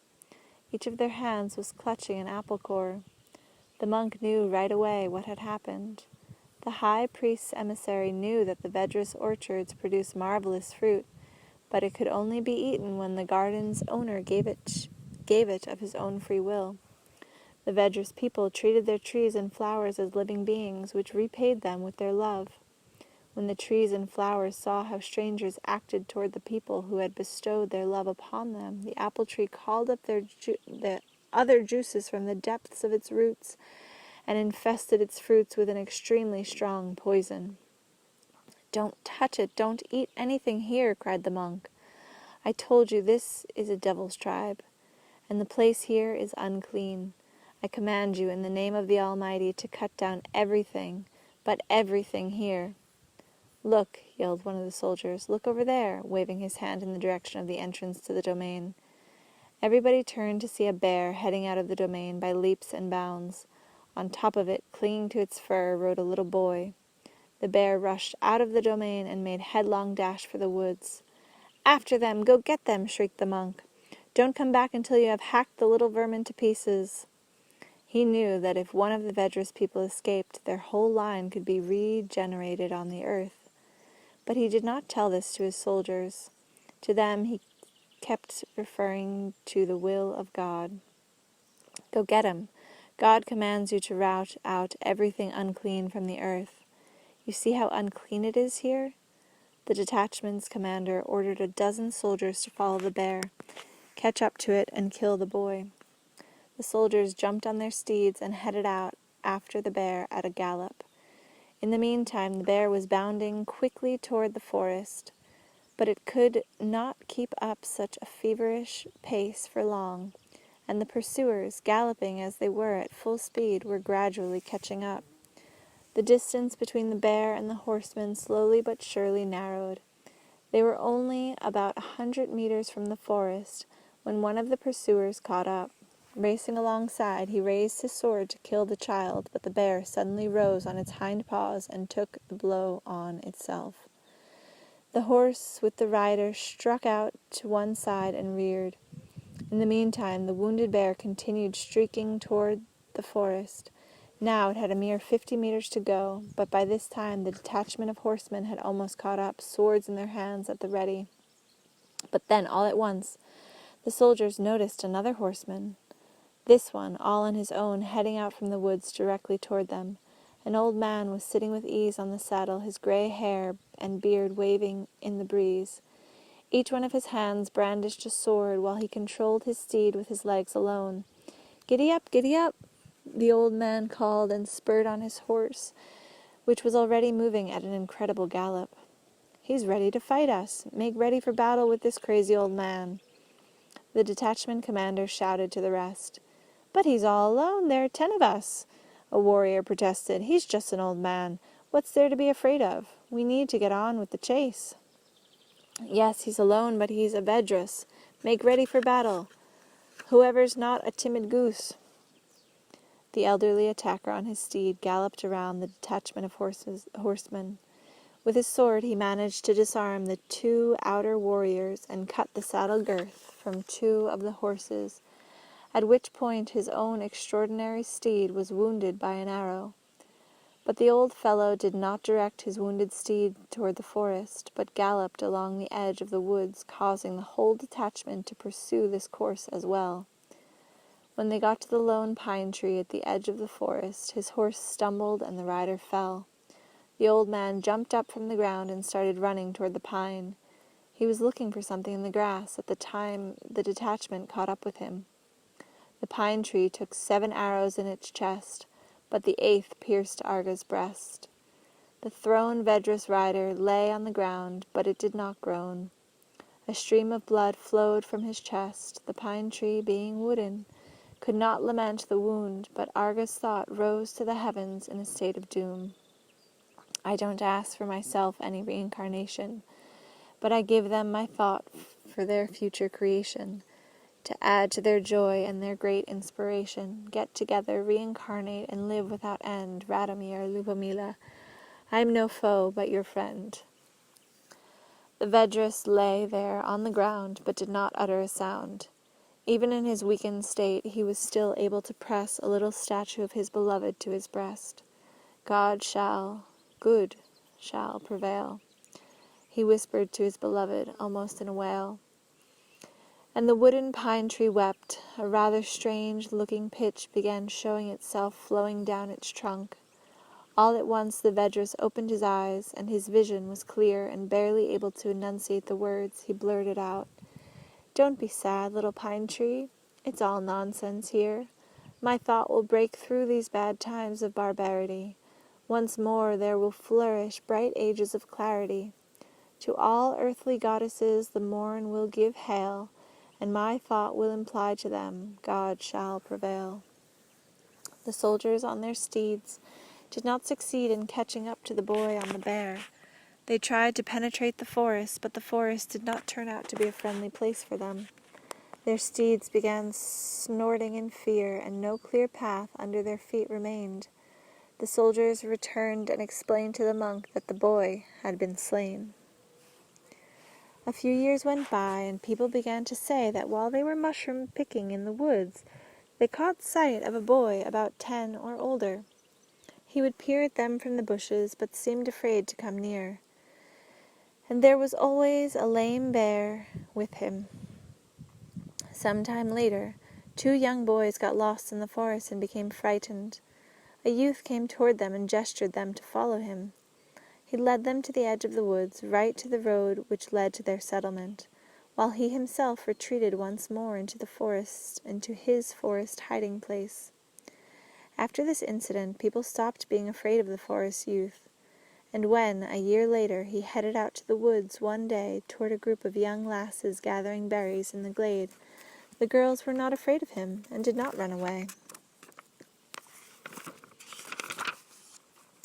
The youth was blue-eyed and of slender build.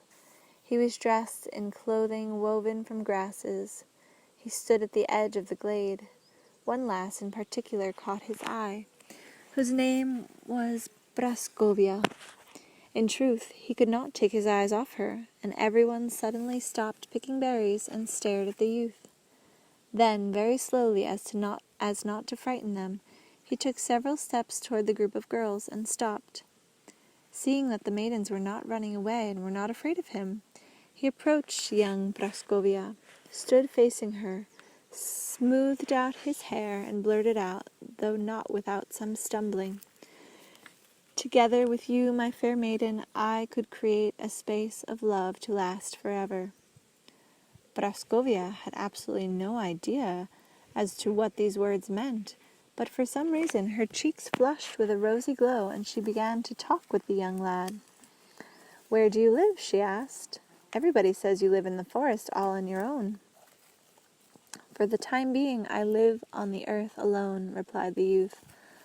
"Alone? But where are your parents, then? No one exists without some kind of family." "They are living. My father and mother and elder brothers and sisters, and my grandfather Vladimir and my grandmother Lubomila." "And where do they dwell? In the forest as well?" "They have flown way up high to the stars in the sky. They will come back down to the earth afar when I have found my intended. I shall create and form a space of love all around, and this is where our children will be born. But how will you look for your intended in the forest?" "I shall not need to look. She has already been found." "And who is she?" "You, my maiden. You are the most splendid of all. I ask you now to come with me to my space, which I have already begun to create. I shall build a house, but there are just a few tools I need to get. Not having them yet, I have constructed a shelter in the meantime. I have been observing from afar how it is done." The maidens whispered amongst themselves and made fun of the youth, but this time they had been quite unafraid.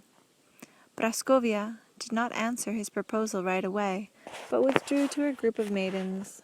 The young man stood a little apart, looked to the sky, and opened his arms wide, as though apologizing to someone, then slowly turned and headed away from the glade. A hush fell over the maidens. Praskovia watched him depart, and then all at once called out loudly and confidently to the youth, "Wait for me here tomorrow. I'll steal the tools you need from my father as a dowry." The youth quickly turned around and ran over to Praskovia. The maidens saw him smile for the first time, and all their cheeks flushed with a rosy glow. The young man's smile was extraordinary, and his eyes were beaming all the while.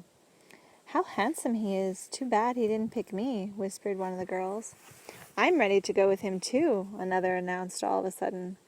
In the meantime, the young man said to Praskovia, not seeing anyone around, "You mustn't steal. That is not a kind deed. I was only joking. My father will be glad to give me anything I need." From that point on, nobody ever again laid eyes on the pair. They saw neither the forest youth nor the maiden Praskovia, who had gone off with him to goodness knows where. Chapter 20. Even in chaos there is a purpose. Life continued on the earth, Anastasia went on, but it was not the same life as before. The great Vedra civilization, its traditions, rites, and culture, which had existed for tens of thousands of years, were replaced by a chaotic, barbarian order of human society. In our state, the period of slavery began with Kievan Rus and continues to the present day. But wasn't the Vedra civilization destroyed even earlier in other territories of the earth? I remember you saying, Anastasia, that the Vedras way of life was prevalent among the inhabitants of what is now Germany, England, Poland, and the Baltic countries. Yes, I did say that. It was all one people, one language, one culture. If you look closely, Vladimir, you will see that they all resemble each other, even in an outward appearance. This, despite the fact that for more than 2 millennia there was a good deal of blood mixing between them and Asian peoples. But why did things come about like that, Anastasia? You said it was a great civilization and a great culture. yet in the blink of an eye, this civilization was destroyed by the sword, fire, and arrows. Not destroyed, Vladimir. That word is not really appropriate. As long as there are at least 9 people on the planet who are striving for a conscious awareness of the divine earthly being, the Vedra civilization is alive. But now, after all, there are not just 9 people, but hundreds of thousands who are discovering more and more the truth within themselves and are changing their way of life at the core. They will soon number in the millions, but for now, these hundreds of thousands should be seeking for the answer to the puzzle within themselves, for an understanding of how the disaster came about. But what if they don't understand? On our internet site, there's a whole lot of people who've been trying for several years now to determine what specific mistake mankind permitted to slip through the age of the image. There's a discussion forum there, known as the mistake of the age of the image. But so far, nobody's managed to make out what mistake that might be. There's a lot of variants, but no overall answer here. It may not come for another 1,000 years. Maybe nobody will ever be able to determine the mistake. They will, perhaps in a day or perhaps in 5 to 9 years. They will find the answer. How can you be so sure? Think about it, Vladimir. It was only a short time ago that people did not even talk about the subject at all, and there were not even any attempts to think along these lines. Now, you tell me yourself that a whole lot of people are endeavoring to solve the mystery. Thought is switched on. Just like a little shoot from a seed, it will find its way to the light. It will find its someday, perhaps. People today are mainly involved in the routine of their everyday life. Your grandfathers and you have had the opportunity to do a lot more reflecting. Besides, you have access to a huge amount of information about the past, and then, naturally, you have your own view of things. Why not share it? At least give people a hint.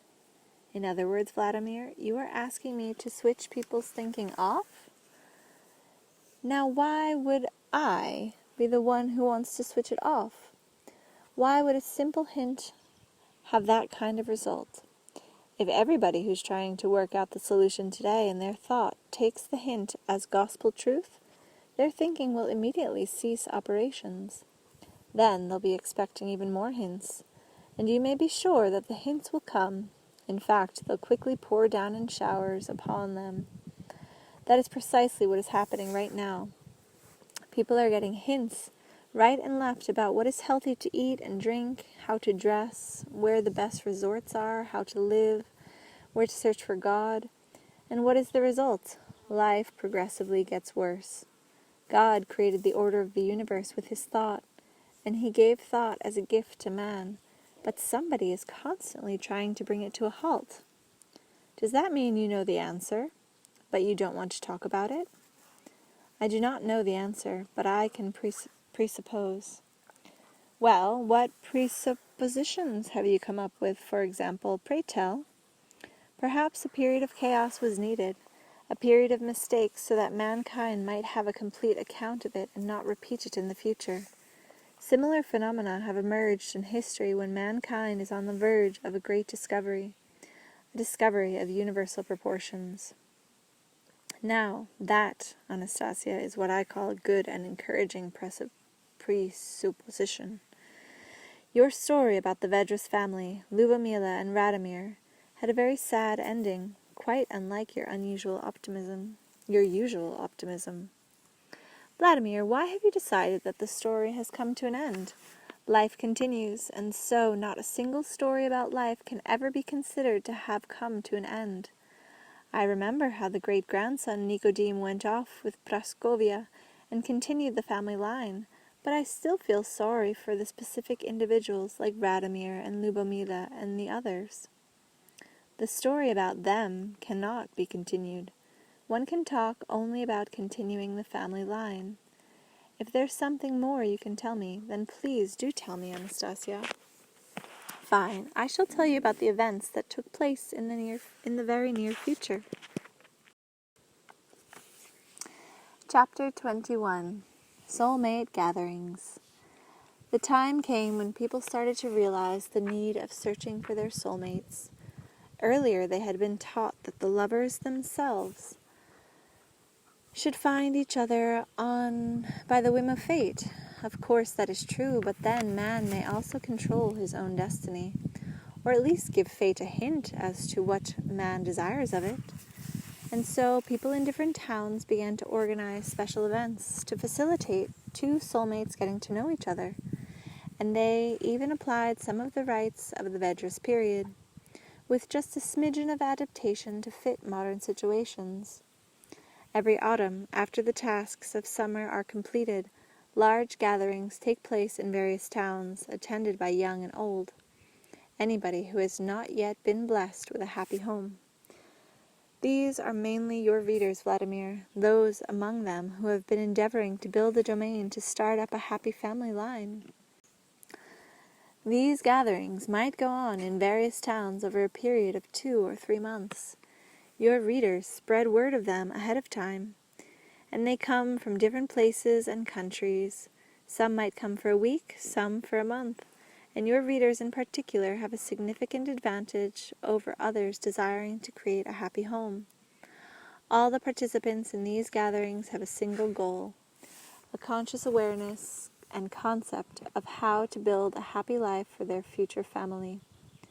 Wait, Anastasia, how is it that my reader specifically had a significant advantage? After all, many married couples apart from my readers have such a single goal in mind.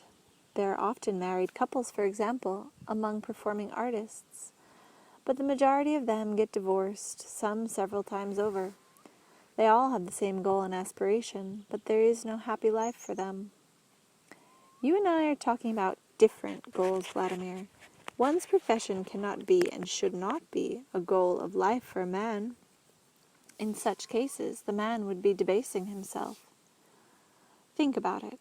Take a salesperson, for example. Is it in the nature of a son or daughter of God to consider one's life goal to be simply selling things, or driving a vehicle, or doing laundry, or going back and forth to a factory all the time to perform the same task over and over again? Wait, Anastasia, you named off what may be necessary professions, but they're still not very prestigious.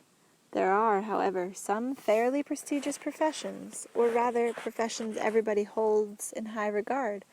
For example, everybody knows about surgeons and cosmonauts, military commanders and marshals, or presidents of countries. But their significance, Vladimir, lies simply in the fact that they have created a bigger illusion of importance and significance than others. Who knows? Possibly someone has tempted one of them, a commander or a president, let's say, by the illusory significance of these particular professions or positions, just so as not to allow his own spirit to develop, a spirit which is capable of accomplishing the acts of the universe.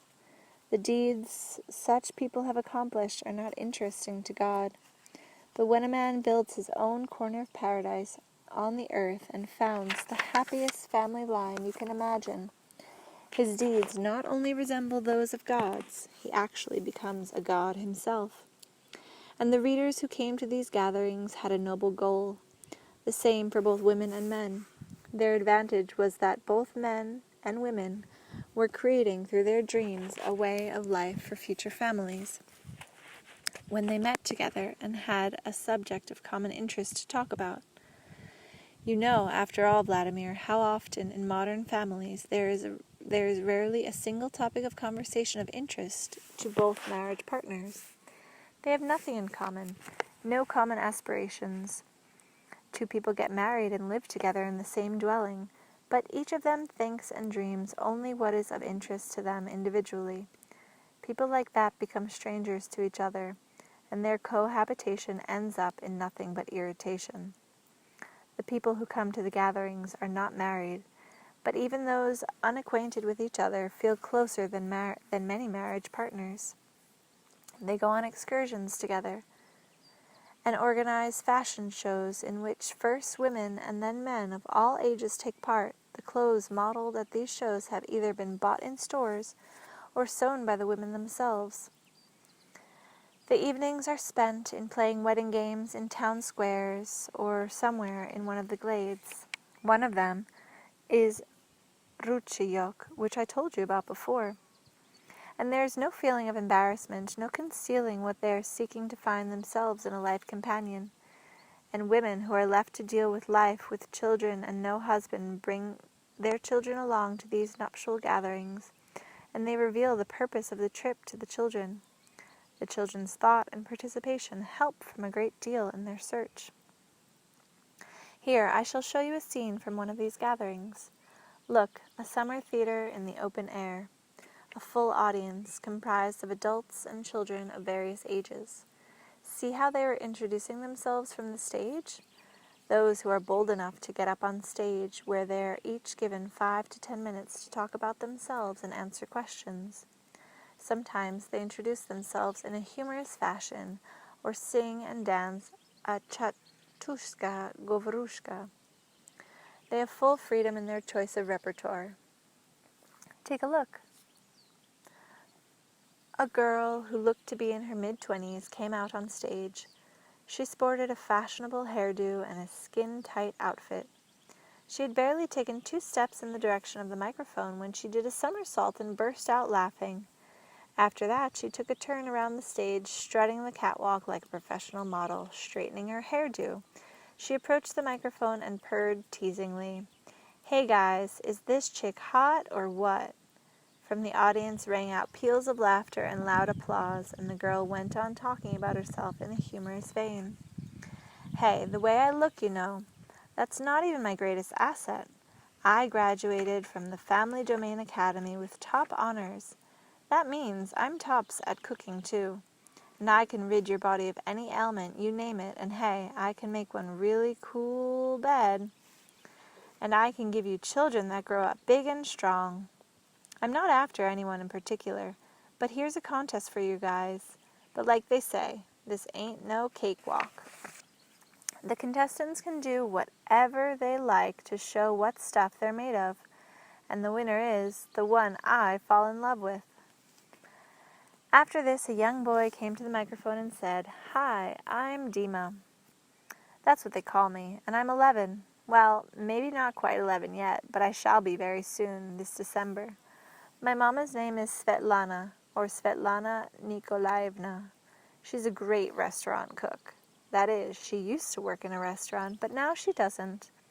At first, she cried when she stopped working there, but now she does fine catering for a whole bunch of rich people. She put an advert in the paper, and they ring her up on the telephone.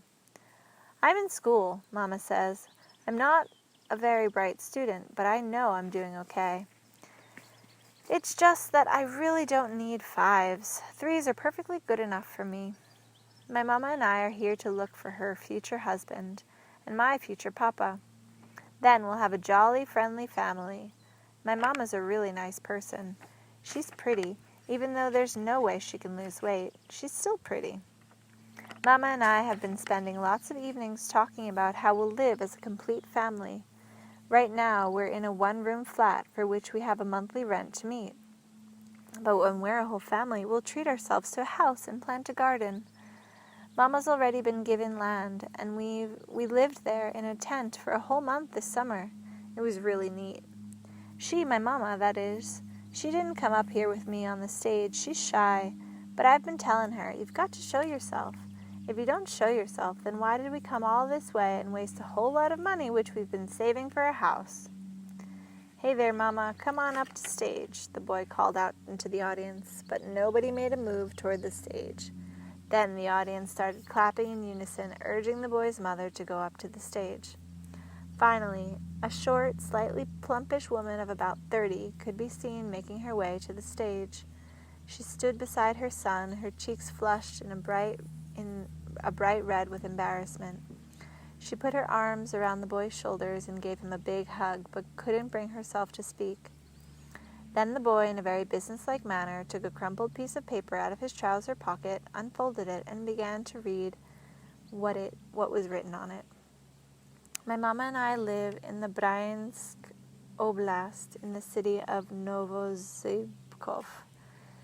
There used to be a lot of radiation there, but now there's not so much, and there's going to be even less in the future.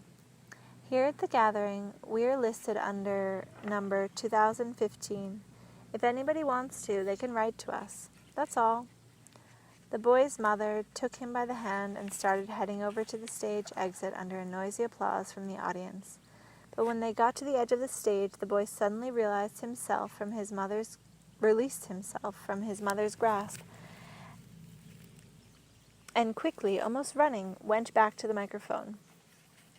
I forgot to say, I didn't write it down, that's why I forgot. My mama can play the guitar and sing really cool songs with it, even though they're sad. And my mama can draw too. She's drawn a house and a garden, and I too can help build a family, and even help build a house.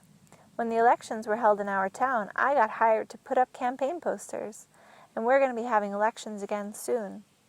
Once more the audience thundered their applause, and the boy headed back down to his mother. She took his hand, and they came off the stage and took their seats in the audience. Then 4 men got up from their seats at the same time and headed for the stage. The first looked around 40-ish, and he walked with a bit of a limp, but the other 3 beat him to it, and he ended up last in the queue for the microphone.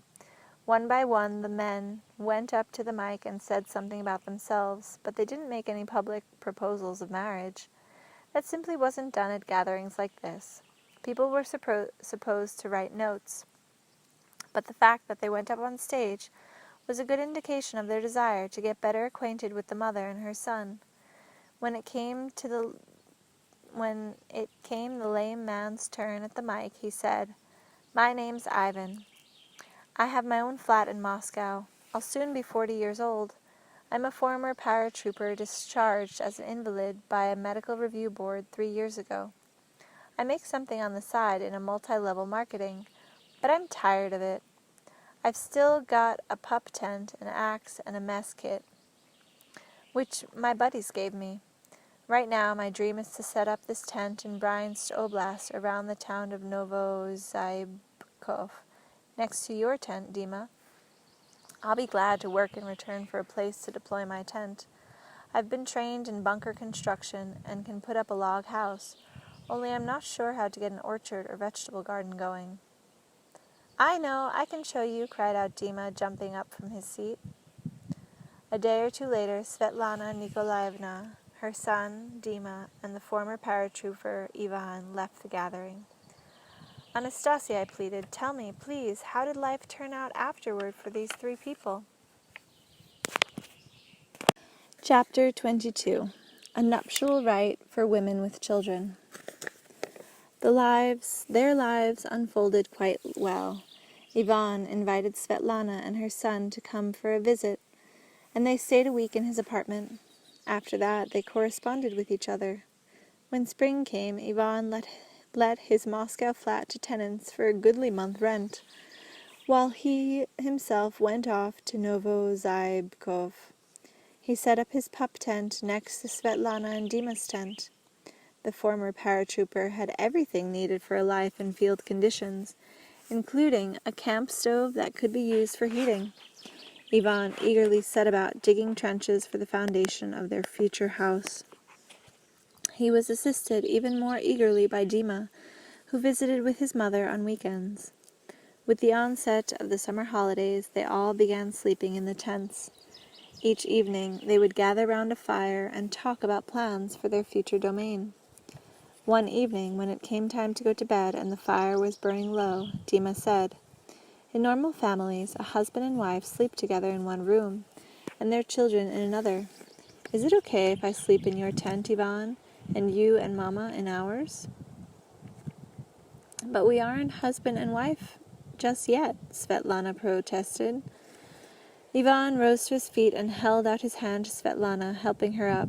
Solemnly, with just a slight trembling, he pronounced, "With you, fair goddess, and with our fine young son, I could co-create a space of love to last forever." And Svetlana quietly responded, "We are ready to help you in your grand co-creation." Dima jumped for joy and clapped his hands. Then, under a starry sky, they performed the nuptial rite to become husband and wife. as well as the right of adoption at the same time, whereby Dima became Ivan's own son. Maybe you intended to say, Anastasia, that the boy Dima became Ivan's adopted son.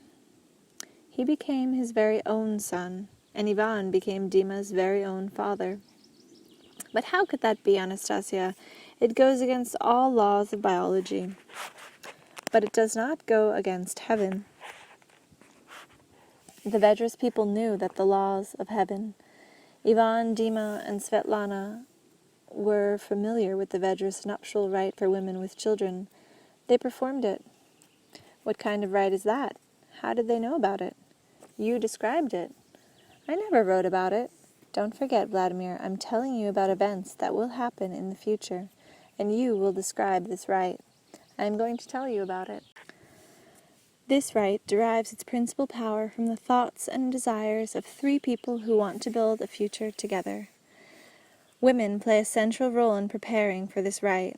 The woman should be able to explain to her child the necessity of living as a family, the necessity of having a father and creating a domain together with him, building a house and planting an orchard. When a child shows or generates an interest in such a project, he must be brought into the search for a future spouse and father. Every mother knows her own child better than anyone else. There is no single formula for achieving the desired result. It will be different for every mother. The main thing is to achieve one's goal. Many children do not immediately desire to welcome some other person into their home, and in the absence of such a desire on the part of the child to have a father and join in the mother's search, it is better not to introduce anyone else into the home. The mother plays a central role in preparing for the nuptial rite, only at the beginning stages.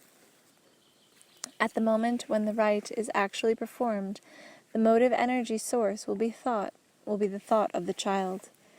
If a man and woman have decided on cohabitation while the woman's child is still very small, they can live together without performing the rite until the child grows a little and acquires his own conscious awareness of what family life means. The man and woman should make joint efforts, too, toward this end.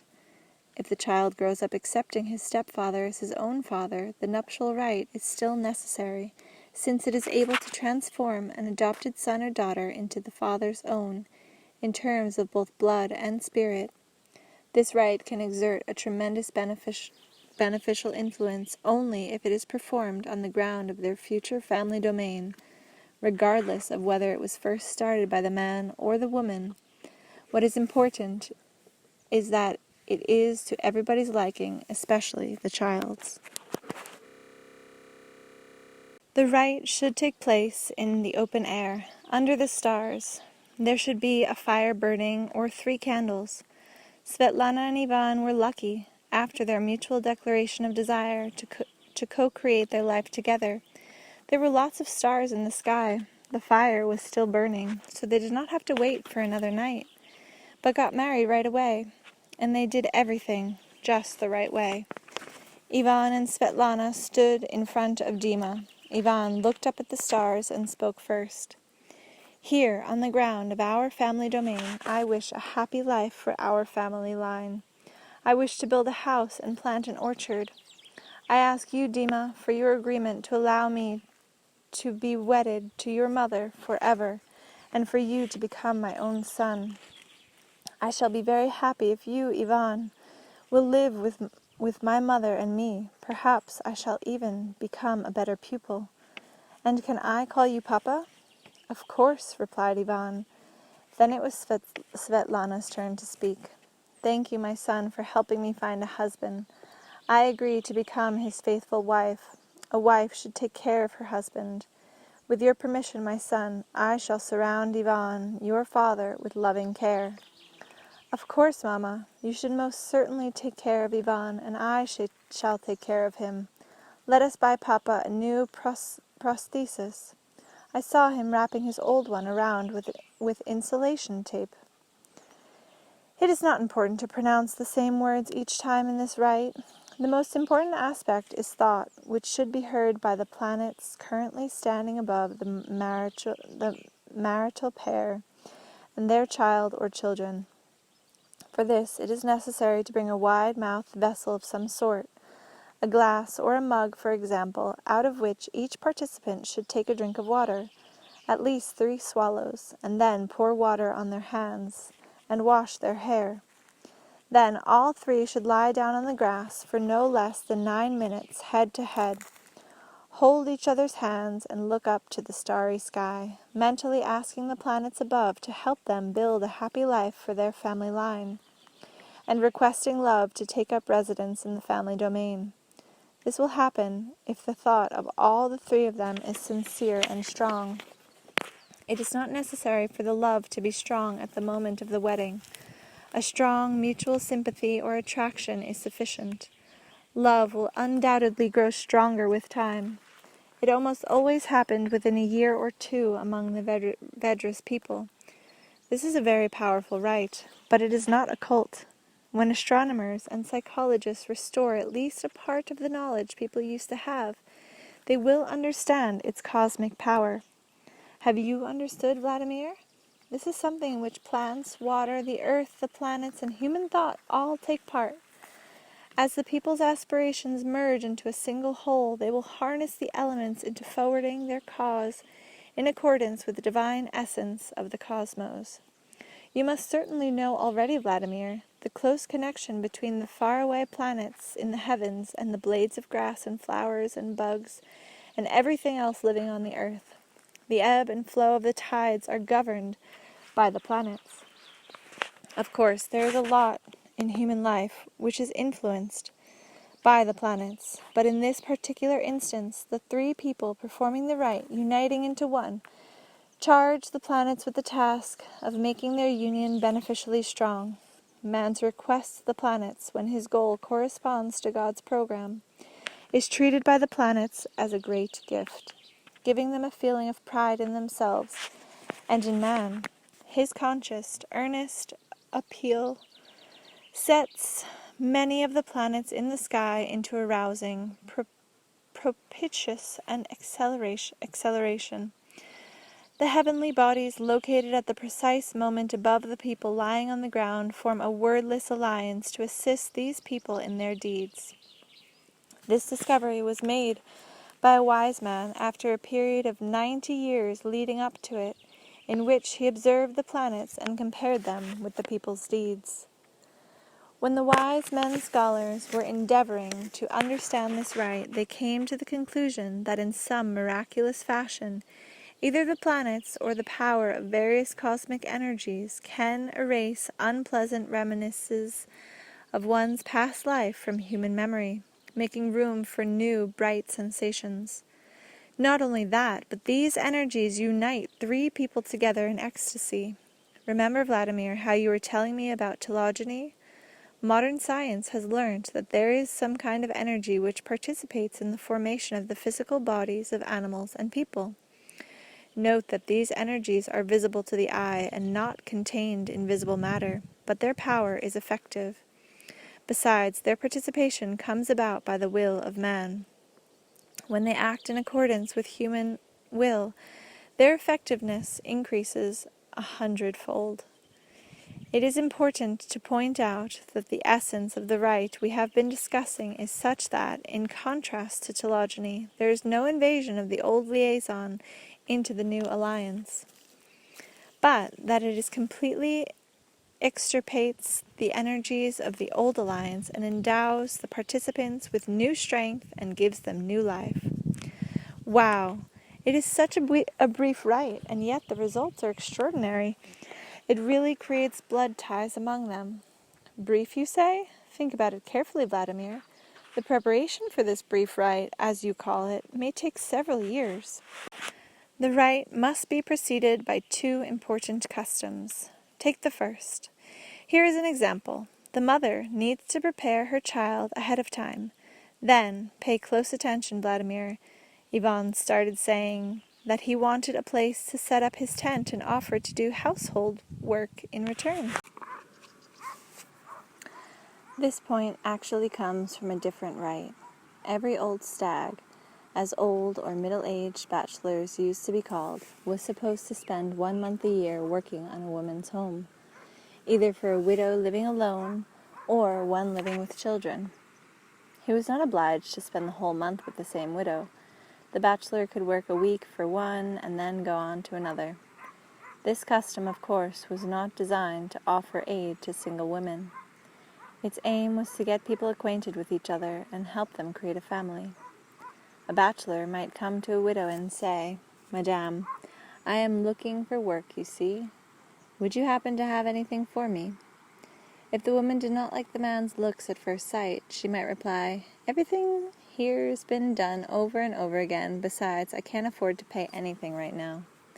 On the other hand, if she liked the man, she might give him some sort of work to do for 2 or 3 days. Then she could offer him more work. It did not really matter how knowledgeable or skillful he was. The main thing was whether the two people liked each other or not. If there was a mutual attraction, the woman might ask the man to stay longer than a month, and if he stayed, start calling him her primak. And after a year of cohabitation, they could either get married or go their separate ways. Tell me, Anastasia, after this rite, would the newlyweds still need to go to the civil registration office? People can go through with whatever formalities are necessary in life, but these can never interfere with what is most important. Chapter 23. High Society Ladies. As I was completing the preceding chapter, it came to me that a rite like this could be successfully applied in our day, too. People in many parts of Russia today, mainly readers of the Ringing Cedars series, are gathering together in groups, each family taking a hectare of land, planting orchards, building houses, and setting up their own little motherland. They are doing this, by and large, as families, but these groups also include a significant number of single women. The settlement I have visited the most often is the one near the city of Vladimir, which numbers at the moment more than 60 domains under construction. Already children are growing up who have been born in them. But there are also single women who have taken a hectare and are building their domain, sometimes with the help of their children, but sometimes all by themselves. Can you just see it? A woman builds a house all by herself and plants an orchard. It's not just a little dacha on a mere 600 square meters of ground that she is putting up, but an actual domain that she's building. Is it hard for them? In a financial sense, yes. I know one woman who has rented out her Moscow apartment and is building a house in a field on the proceeds. Because of insufficient funds, she is not always able to hire tradespeople, so she does a lot of the work herself. And she does it joyfully. She has a goal and takes joy in progress toward that goal. The progress may be slow, but it still more than compensates for all the challenges and makes them seem insignificant by comparison. After collecting information from various communities, I came to the conclusion that I should write a book about them as soon as possible. This will be a truly historic book. Our descendants ought to know how their new and happy civilization got its start, and who started it. In the meantime, I asked the wife of one of the founders of the Rodnoy settlement in Vladimir Oblast to describe some of the unmarried women and what they were doing. Here are her brief descriptions. Evgenia T., born in Moldova, 53 years old, a geologist, a real beauty, with a smile that would outshine Hollywood stars. She has an apartment in Malakova near Moscow, but she doesn't go to it. She says, "My home is here." She first came to have a look around in 2003. She went mushroom picking in the woods. "They warned me," says Evgenia. "They said that's not your average forest. But I told them I'm a geologist, and I shan't get lost. I spent 12 hours wandering within the 3-kilometer radius. My legs were practically broken by the time I got back around midnight. This is my place," I said. I rented out my flat in Malakova for 10,500 rubles a month. I was able to start building with the money I received. I rented a house in Studentsovo, close to my plot. Turned out the furnace hadn't been lit in 10 years, and the house was falling apart. I pulled out a nest from the chimney. I hadn't been able to light a fire. I spent the winter in the village alone. Sometimes I would go visiting to Konya Evo. I was sparing with the wood, lighting a fire only every other time. In the fall, I laid a foundation and put in a 4-meter by 4-meter log banya. I spent the whole winter caulking the walls with tow. I now know the sound of falling snow. I would go about the house wearing 3 pairs of trousers and 3 sweaters along with a jacket and a shapka. But when I worked outdoors, I got by with not so much clothing. In the spring, I took a knife and scraped the rest of the bark off the timber frame. I now have a house which looks as though each log has been finely planned. I can hear the snow melting. I needed someone to fix the furnace, so I got dressed warmly and took a fishing rod with no hook and went down to the pond where some men were fishing. God forbid they should see my tackle. I got into conversation with the men and caught myself a furnace man. And whenever I needed a tractor, I just went out onto the road and stopped the first one that came along. Evgenia got herself a vegetable garden. It's all in order. Everything's coming up. The first year, she put in a lavatory and a summer kitchen made of wattle. When there's absolutely nothing left to eat, she makes up some porridge with fish oil. She's a marvelous cook. Her feverish activity has been giving everyone a pain in the neck. The locals tend to shy away from us, but her house is already up. She says what she thinks. Lyubov E., born in the Far East, 58 years old, lived 27 years in Perm and 20 years in Timslansik in Rostov Oblast. She's an ichthyologist, worked with fish conservation, now retired. She has a mother, 84 years old, and a son, 30, who lives in Perm, 2 grandsons. Another son, 18, lives in Timlyansek. This year, she began counting time in reverse. She says she's now 57. She began setting up her domain in 2003. She came for 10 days, cut down the wild grass, planted a hedge, fir, pine, birch, aspen, linden, maple, an ideal plot indeed. In the winter, she brought up 50,000 rubles with her, all her mother's savings. She put up a house frame and covered it with asphalt roofing. In the springtime, she arrived with her ex-husband. He dropped her off on his way to Perm. They worked on the plot together. She says if it had been like this before, she would have never left him. She arrived in the summer on 6th of July. She was hurrying to get here in time for the feast of Ivan Kupola. She really loves holidays. She sings, plays the guitar, and dances. She gets a pension of 2,000 rubles a month. She took a leave of absence from her work for the summer. She's got enough money, except for travel expenses. The community has helped her buy bricks, cement, and timber. She herself spent a month laying the foundation under the furnace. Then she put in the foundation for the house frame, put in uprights under the floor joists, caulked the whole house, made an awning, and built a summer stove. She dragged around barrowfuls of rocks, sand, and crushed stone. She thought she couldn't do it, but she could. She got stronger, lost weight, and began swimming across the lake and back, something she couldn't do earlier. She took off 10 years. She dreamt of looking just a year younger. Her eyes sparkle. She's always smiling, and she's made friends and gets along with everybody. She's building the house for herself and her mother, and hopes the 2 of them can move in come spring. She wants her son and grandchildren to come see her from Perm and stay for a while so they can see whether they might want to live there. She's got no money and no source of income. She does have an old Italian violin which her father brought back from the war. 15 years ago, experts appraised it at between $10,000 and $15,000 minimum, without restoration. She really hopes she can sell it. It's a violin ready to be played, not just a museum piece. If she pulls it off, the work will go faster. If not, she'll have to do everything herself. But you can't lay down a floor or a ceiling without boards. She's very concerned over the lack of funds, but the house is getting built. She'll be coming again in September for a month. This past winter, she visited her grandchildren in Perm and paid a visit to her new domain on the way back, just for one day, to walk around and stand in her own place, even though she could have taken a direct train to Rostov. Natalia D., born in Vologda, came here from Moscow, has 2 children, daughters 2 and 5 years old. She's been living in a tent since the end of May. She's divorced and wants to take her children out of the city to avoid having them turned into puppets of the system. The summer's been cold and rainy, but not a single complaint from Natalia. They brought in an old trailer for her. She's peeled off all the old wallpaper and given it a thorough cleaning.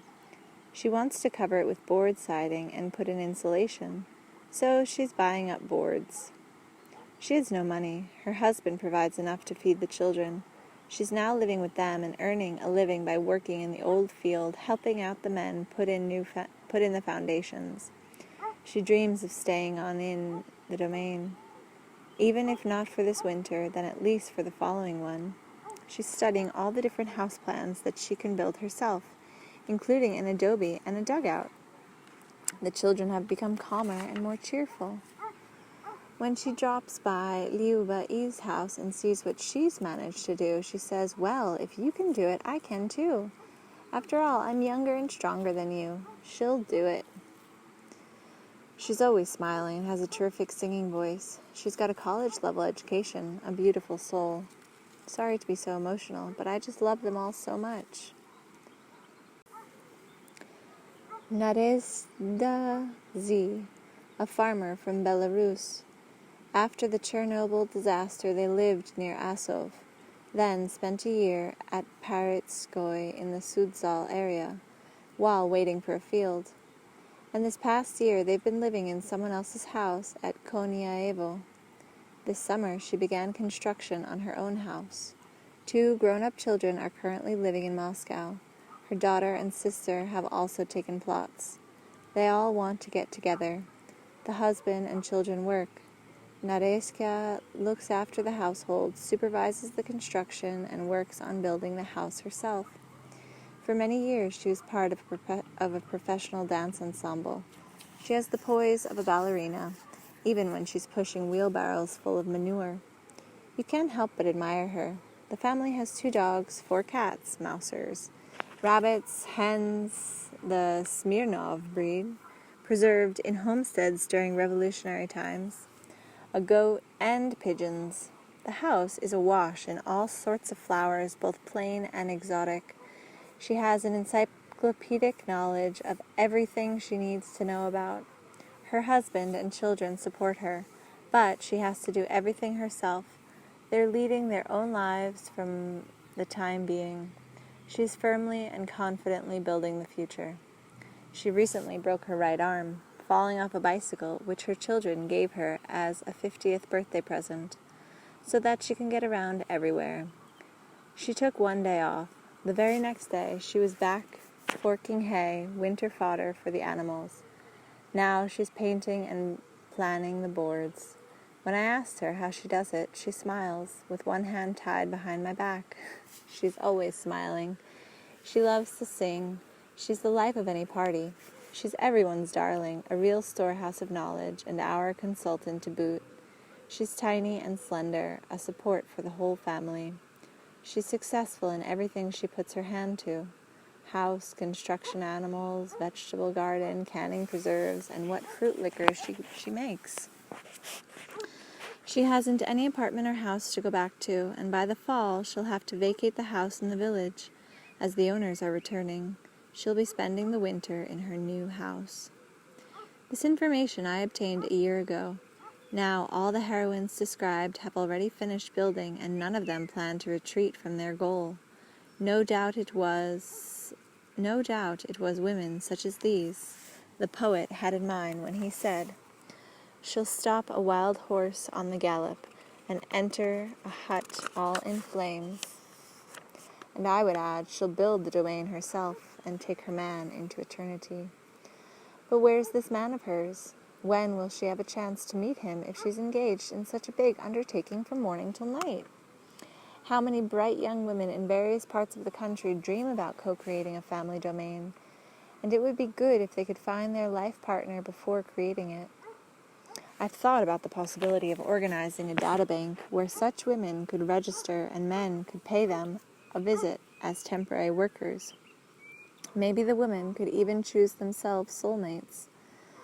It shouldn't be that men choose them, but that they should choose the men. We have an expression, a high society lady, meaning a woman who is in with the elite crowd of the rich and famous. But what is this high society if the in-crowd has nothing better to offer society at large than spread gossip in the tabloids? But if you marry one of these ladies, as many men have noted, you get nothing but caprices and unreasonable demands thrown at you. It has come to me that the real ladies of high society are the married and unmarried women of today who are building their family domains and are getting ready to give birth therein to healthy children or pass along what they have built to their children already born. Good can come only from them. Good which will benefit not only single men but the nation as a whole. The children they bear will be the face of our future civilization. And Anastasia's grandfather could not have been more right when he spoke of the vital importance to resolve questions of the family on a national level. How they are being resolved today, the Russian families themselves know better than anyone. And not just Russian families. Somehow we have got to resolve the question of organizing events which will be able to assist these women, or rather assist the men to get acquainted with women who are setting up their own little motherland. I hereby request the administrators of the Anastasia.ru website to consider ways to better facilitate such acquaintanceships online. Perhaps each unmarried woman or man among my readers could post their address and contact coordinates on the site. I would remind anybody who doesn't have a computer that there are internet clubs in almost every city, where they can read information from websites as well as post offices which offer internet access services.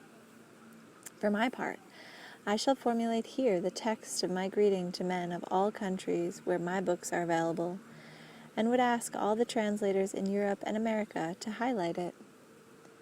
Gentlemen, I know that many of you, and especially those who are not yet involved in family life, would love to meet that unique woman with whom you could find joy in a lifetime companionship. But where to find such a woman? Just about the only recourse you have is to apply to one of the many marriage bureaus around. Beware, however, that almost all of them give priority to outward characteristics as well as age, with only a little attention paid to character and life goals. And even this little has not been confirmed for certain. But what is for certain? Women have shown up offering their youth, beauty, and smiles, all ready to sign a marriage contract with you on the condition that you are rich and can guarantee them an abundance of material benefits. Already in Moscow, there are cafes where beautiful women gather to offer themselves to rich suitors. This is no new phenomenon. But what's wrong with it? Certain men might think, I am a man of some means and I can afford to sign a marriage contract with a young and beautiful girl. All she has to do is take care of my needs in bed and make me the envy of everyone at social gatherings. After all, if you have relationships with young people, you'll become younger yourself. All this is fine and dandy, but there's one but. What does your young cohabiter think and dream about? She is, after all, a living being and capable of attraction and affection. Only the object of her affections is by no means you. So along comes the desire, sooner or later, to free herself from you, whom she sees as an obstacle on the road to her happiness. So then, even if she doesn't resort to putting out a contract on your life, such things occasionally do happen, as you know, or to slipping poison into your morning coffee, it doesn't take much more than a thought, a subconscious thought at that, to get you permanently out of the way. And even though you may think you are bringing into your home a kind and tender beauty, in fact, you are bringing home a poisonous serpent. The distance between the two is only an external appearance, and so, instead of placing this serpent in an aquarium behind impenetrable glass, you are putting her beside you in your bed. Perhaps as a counter to the destructive phenomena of our life, some women have shown themselves to be harbingers of a new and happy civilization. In building a family domain, they are not merely putting a roof over their head, they are actually laying the foundation for a whole new life, an actual foundation. A dying billionaire, for example, will be revivified and will regain his youth upon meeting a woman like that. A prosperous businessman will flounder without her.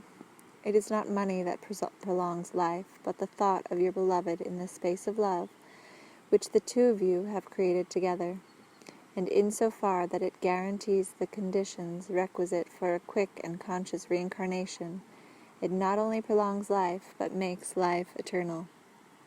No matter what words I have written, no matter what arguments I have put forward, they will not succeed in touching your heart the way an acquaintanceship with such a woman can.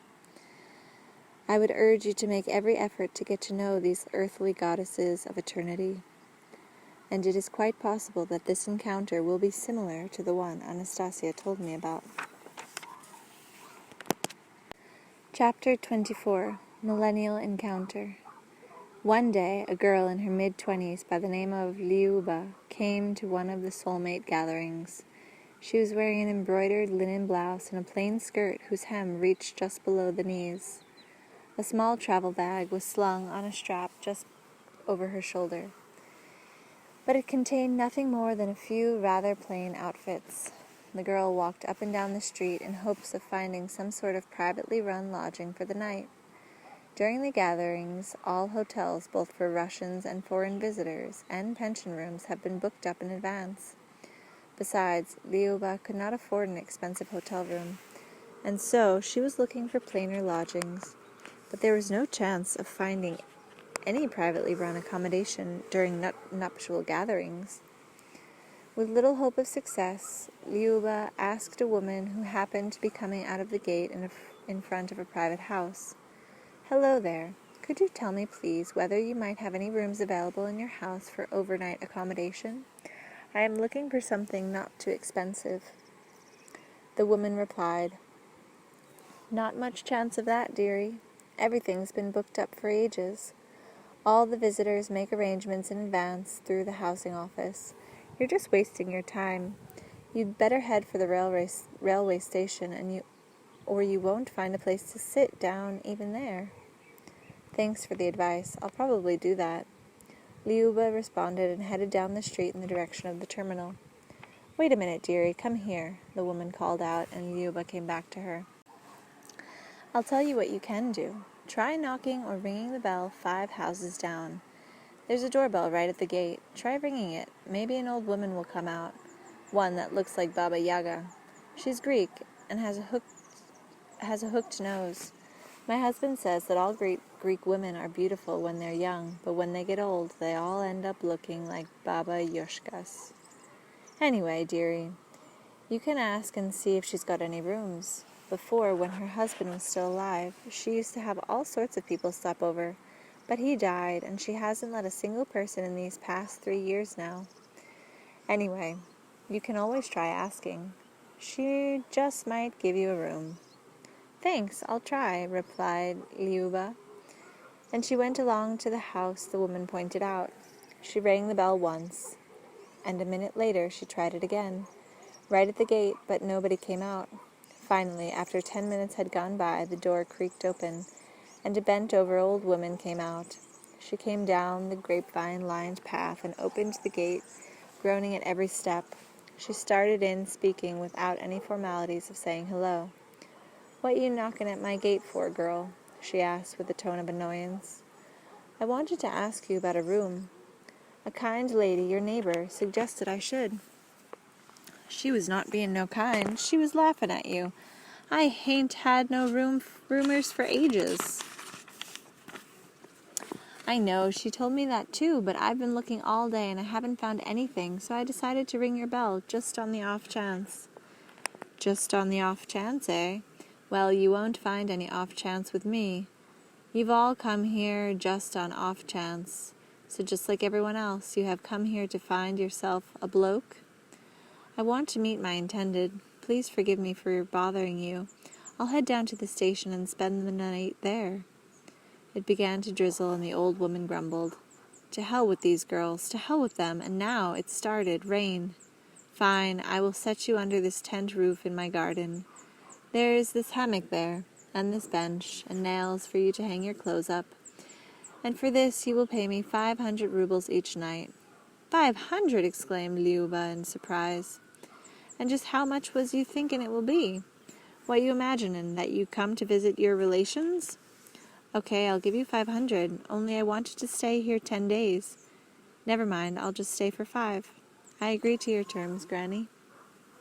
"Then come, you can see where you will sleep and pay me this money each day in advance." 5 days went by. On the 5th morning, Lyuba had neatly packed her plain-looking clothing away in her bag. The old woman approached her, groaning and leaning on her cane. "So you already start packing, eh, girl? You leavin'?" "Yes, Granny, it's been 5 days now." 5 days? You got your ticket?" the old woman asked, sitting down on the bench. "Yes, I bought a single return ticket before I left home. The return is actually for 5 days from now, but I think I'll be able to exchange it at the station and get one for today or tomorrow." "No chance of that, not with everyone and her dog coming and going around here these days. I will tell you something, girl. You stay with me 5 days more until your ticket will be good." "I can't. I've got no money left to pay you." "No worry, no need to pay. You just stay." "Thanks, Granny." "Thanks," she says. "Only your staying will not do you any good." "Why do you say that?" "I've been watching you. That is no good way to look for a bloke these days. Why, you are up at dawn each day.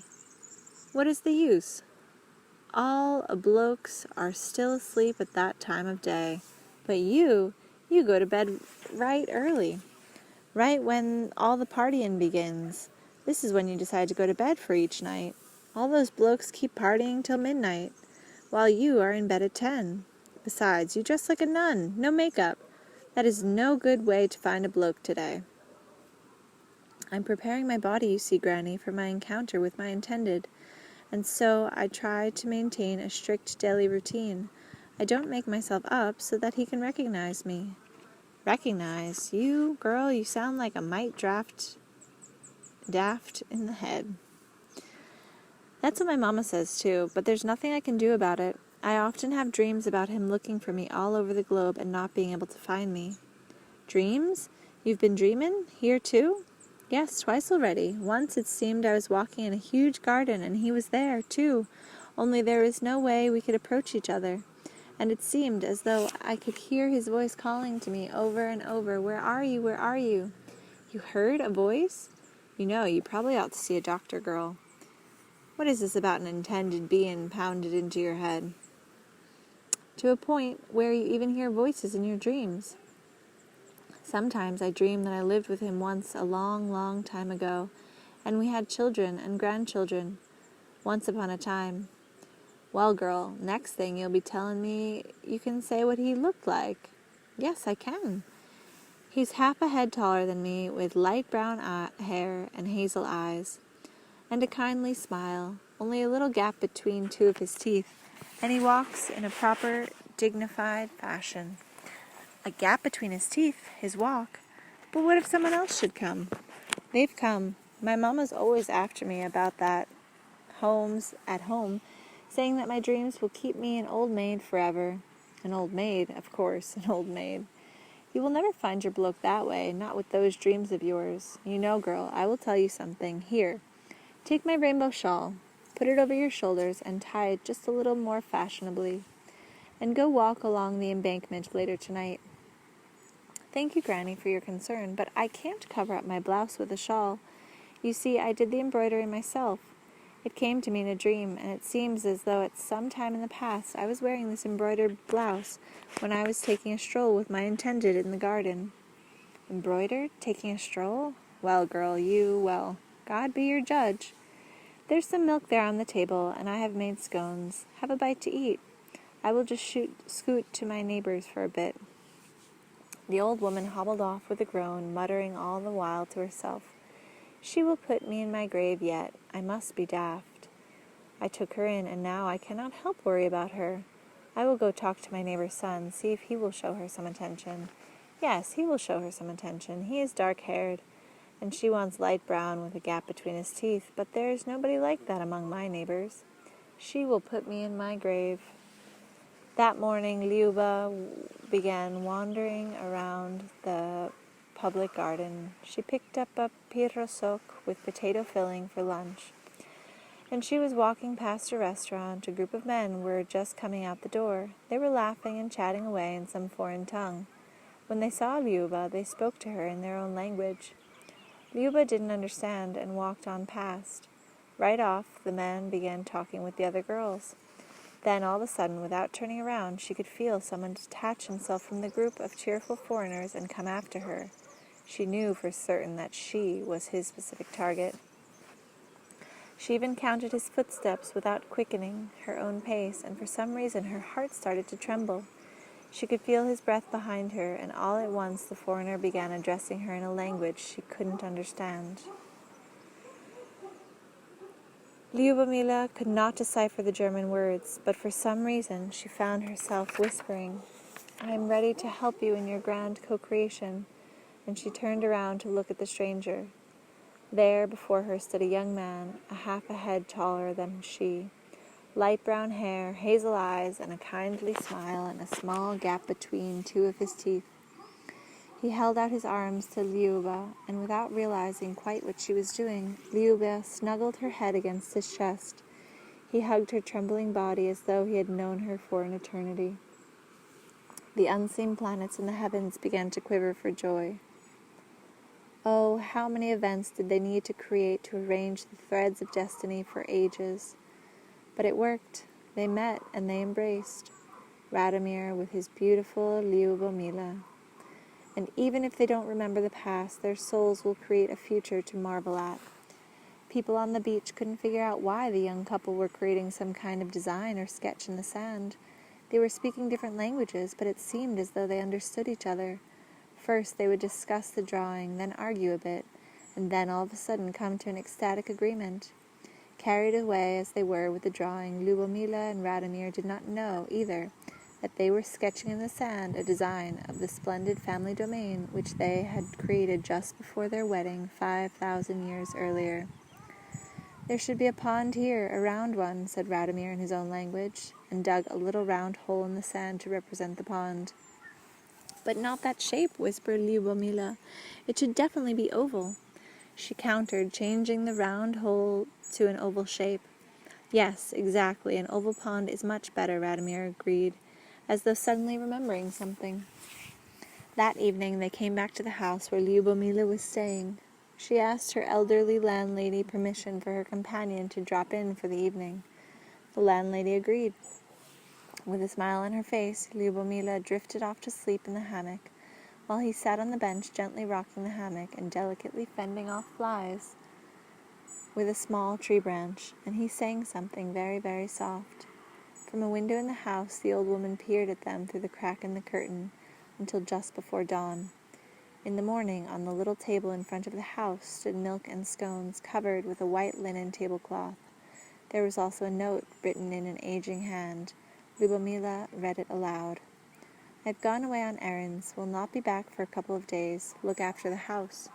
"To look after it, stay in my big room. There's food in the fridge." Lyubomila and Vladimir left town together. But where did they go? The ages will show where their family line will be reborn. Chapter 25. Anastasia's Wedding. As I bade farewell to Anastasia's grandfather, I said to him, "You'll have to forgive me for my misunderstanding back in the taiga, when we were talking about the party's goals and activities. Now I realize that the stronger the family's role in the state, the more loving families will be living in it, and the more order there be in the nation as a whole. We must restore the customs and rites which our ancestors thought through. They only need to be somehow adapted to our modern age. Anyway, I'm beginning to realize that they are not even rites in the traditional sense of the word. They constitute the great science of life, and the wise men were the greatest scholars and wisest teachers of all. Apart from that, you know what I'm regretting right now? I'm regretting that I knew nothing of these rites back before my first encounter with Anastasia, about how they help in using the planets for the benefit of families. I didn't know that, and so Anastasia had to bear a son and then a daughter without being wedded. Anastasia's grandfather gave me a sly look and, smiling through his gray mustache, said, "And so, now that you know that, you're concerned as to whether Anastasia bore her son and daughter by you?" "No, I wouldn't say I'm terribly concerned, but still it wouldn't hurt for Anastasia and me to go through the appropriate rite. It's a good thing, Vladimir, that you have these regrets. It means you're beginning to understand the essence of being and where human society finds itself at the moment. But you need not feel regret when it comes to Anastasia. She was married before you spent that first night with her. There was several minutes before I could get over the shock and regain enough composure to speak. Finally, I sputtered, "To whom? I didn't go through any wedding ceremony. I remember that for certain." "You didn't. It was enough for us that she went through it alone. For 3 days my father couldn't get over her weird behavior. It was the kind of gaffe that not a single man of wisdom could have thought up in a million years. But the upshot is, she's married." "To whom?" "Maybe to you." "But I never went through a wedding. And what's this about maybe?" "What you don't know? What, you don't know for certain?" "What she did, Vladimir, nobody can evaluate, at least not yet. It's entirely possible she created this magnificent rite herself and thereby offered all women the opportunity of making their illegitimate children legitimate. It's entirely possible she created something in heaven besides. What she has created, perhaps only a wise man would be in a position to evaluate. I'd better tell you everything in order." And Anastasia's grandfather recounted to me the following. "That first time you came with Anastasia to her glade, and were getting ready to go to bed in the dugout, we had to come to our granddaughter's glade too." "Why?" you might ask. "She summoned us. We felt her summoning us, and my father and I came to the lake. Anastasia was standing on the shore, holding in her hands a crown of flowers woven together. She was all prettied up in her very best, just like a bride. As we approached, my father asked her in a rather severe tone, 'Anastasia, what events prompted you to prevent the flow of our evening thoughts?' 'Oh, grandpakins and great-grandpakins, I have no one else to present myself to but you. You alone are capable of comprehending me.' 'Then speak,' allowed my father. 'I am now about to get married, and I have summoned you as my witness.' 'Get married?' I queried. 'Get married? And where is your bridegroom?' I was not supposed to speak when father was leading the dialogue. He gave me a stern look. She didn't respond to me, but to him as the elder. When the wedding rite is performed, the young couple are first asked how they will set up their life, what space they will co-create. Father knew about that and agreed without violating any rules. But here it seems our granddaughter somehow managed to switch off our consciousness, as you say in your language. Either that, or she charmed us as in a marvelous dream." Anastasia began talking about her future neighbors. You know how she can create holograms with her thought, don't you, Vladimir? Yes, I thought so. Only this time, over the surface of the lake, she changed the pictures of the future of the earth at an incredible rate of speed. Her pictures were incredibly clear and involving. In one scene, there were people walking along flower-lined alleys, self-confident and with dignified smiles. Another portrayed angelic-looking children running through a meadow to a river. In a third, we seemed to be looking down on a lake from a great height and seeing the reflection of the whole planet. And there were a great many scenes and episodes showing marvelous landscapes of extraordinary beauty. And all at once a single man appeared over the lake, as though out of a mist, and everything else suddenly disappeared. This man stood in the middle of the lake all by himself, looking at us. Presently another man approached from his right, then a maiden of extraordinary beauty, then a second and a third. After that they were joined by 2 twin boys holding hands. A whole lot of people were standing around, all tall and slim. They looked at us with kindly smiles, which made a pleasant feeling of warmth run through our bodies. At that very moment we heard the voice of our granddaughter. "Grandpakins and great-grandpakins, look, these are your descendants, thinking about you with warm smiles on their faces. Look, great-grandpakins, Moisey, You see the boy standing at the end? He looks like you, and his gaze is radiant with your soul." When all the holograms disappeared, leaving us standing there with extraordinary feelings, Anastasia all at once said, "What do you think? Who can place the crown upon my head?" And my father, feeling absolutely no sense of subterfuge, inquired, as was customary in the wedding rite, "Maiden, who may place the crown upon your head?" And she replied, "I place the crown upon my head, in the sight of you, of heaven, and of my own destiny." And with that she placed the crown upon her head. "And where is the one you have chosen to wear the crown?" Father asked. "He is getting ready to go to sleep. But even when he is awake, he is sleeping too. He knows nothing about our rites. You will need to ask him again after several years sweep by."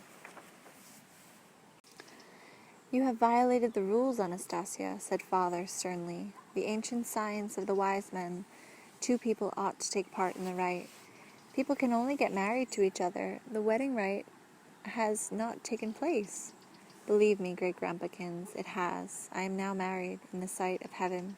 2 people should take part in the rite, but, after all, it is customary to ask one first, and then the other, as to their desire to be wed. I was asked, and I gave my consent for all to hear. My chosen one is still thinking about his, and he can think for as long as he likes as the years go by.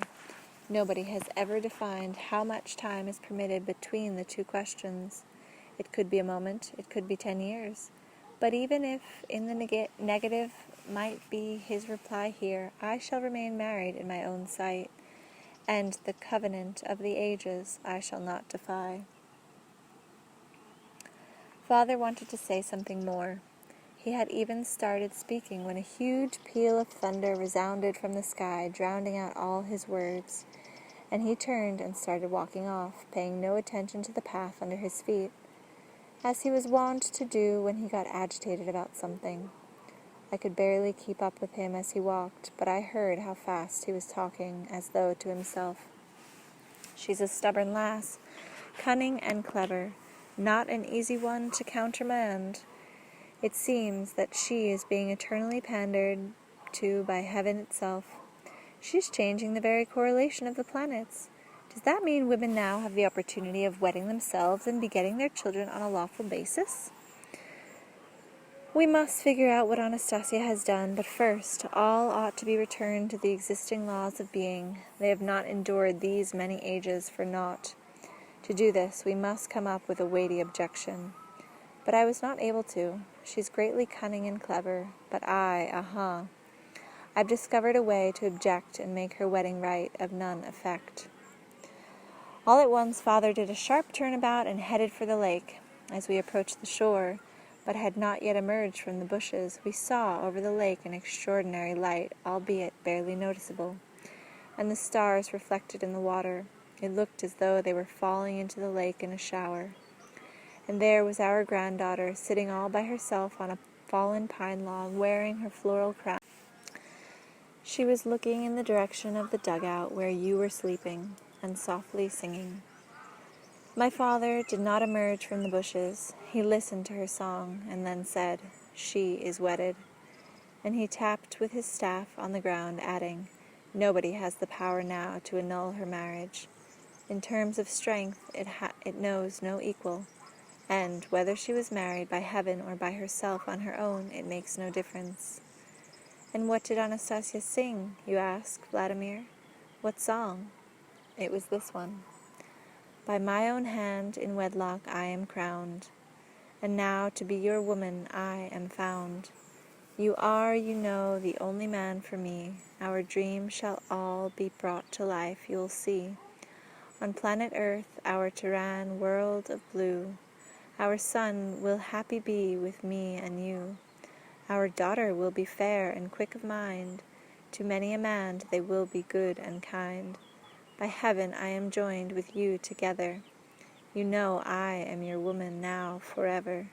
The grandchildren we will have will live afar. We'll see them on that big, bright, distant star." To be continued, May 29th, 2020.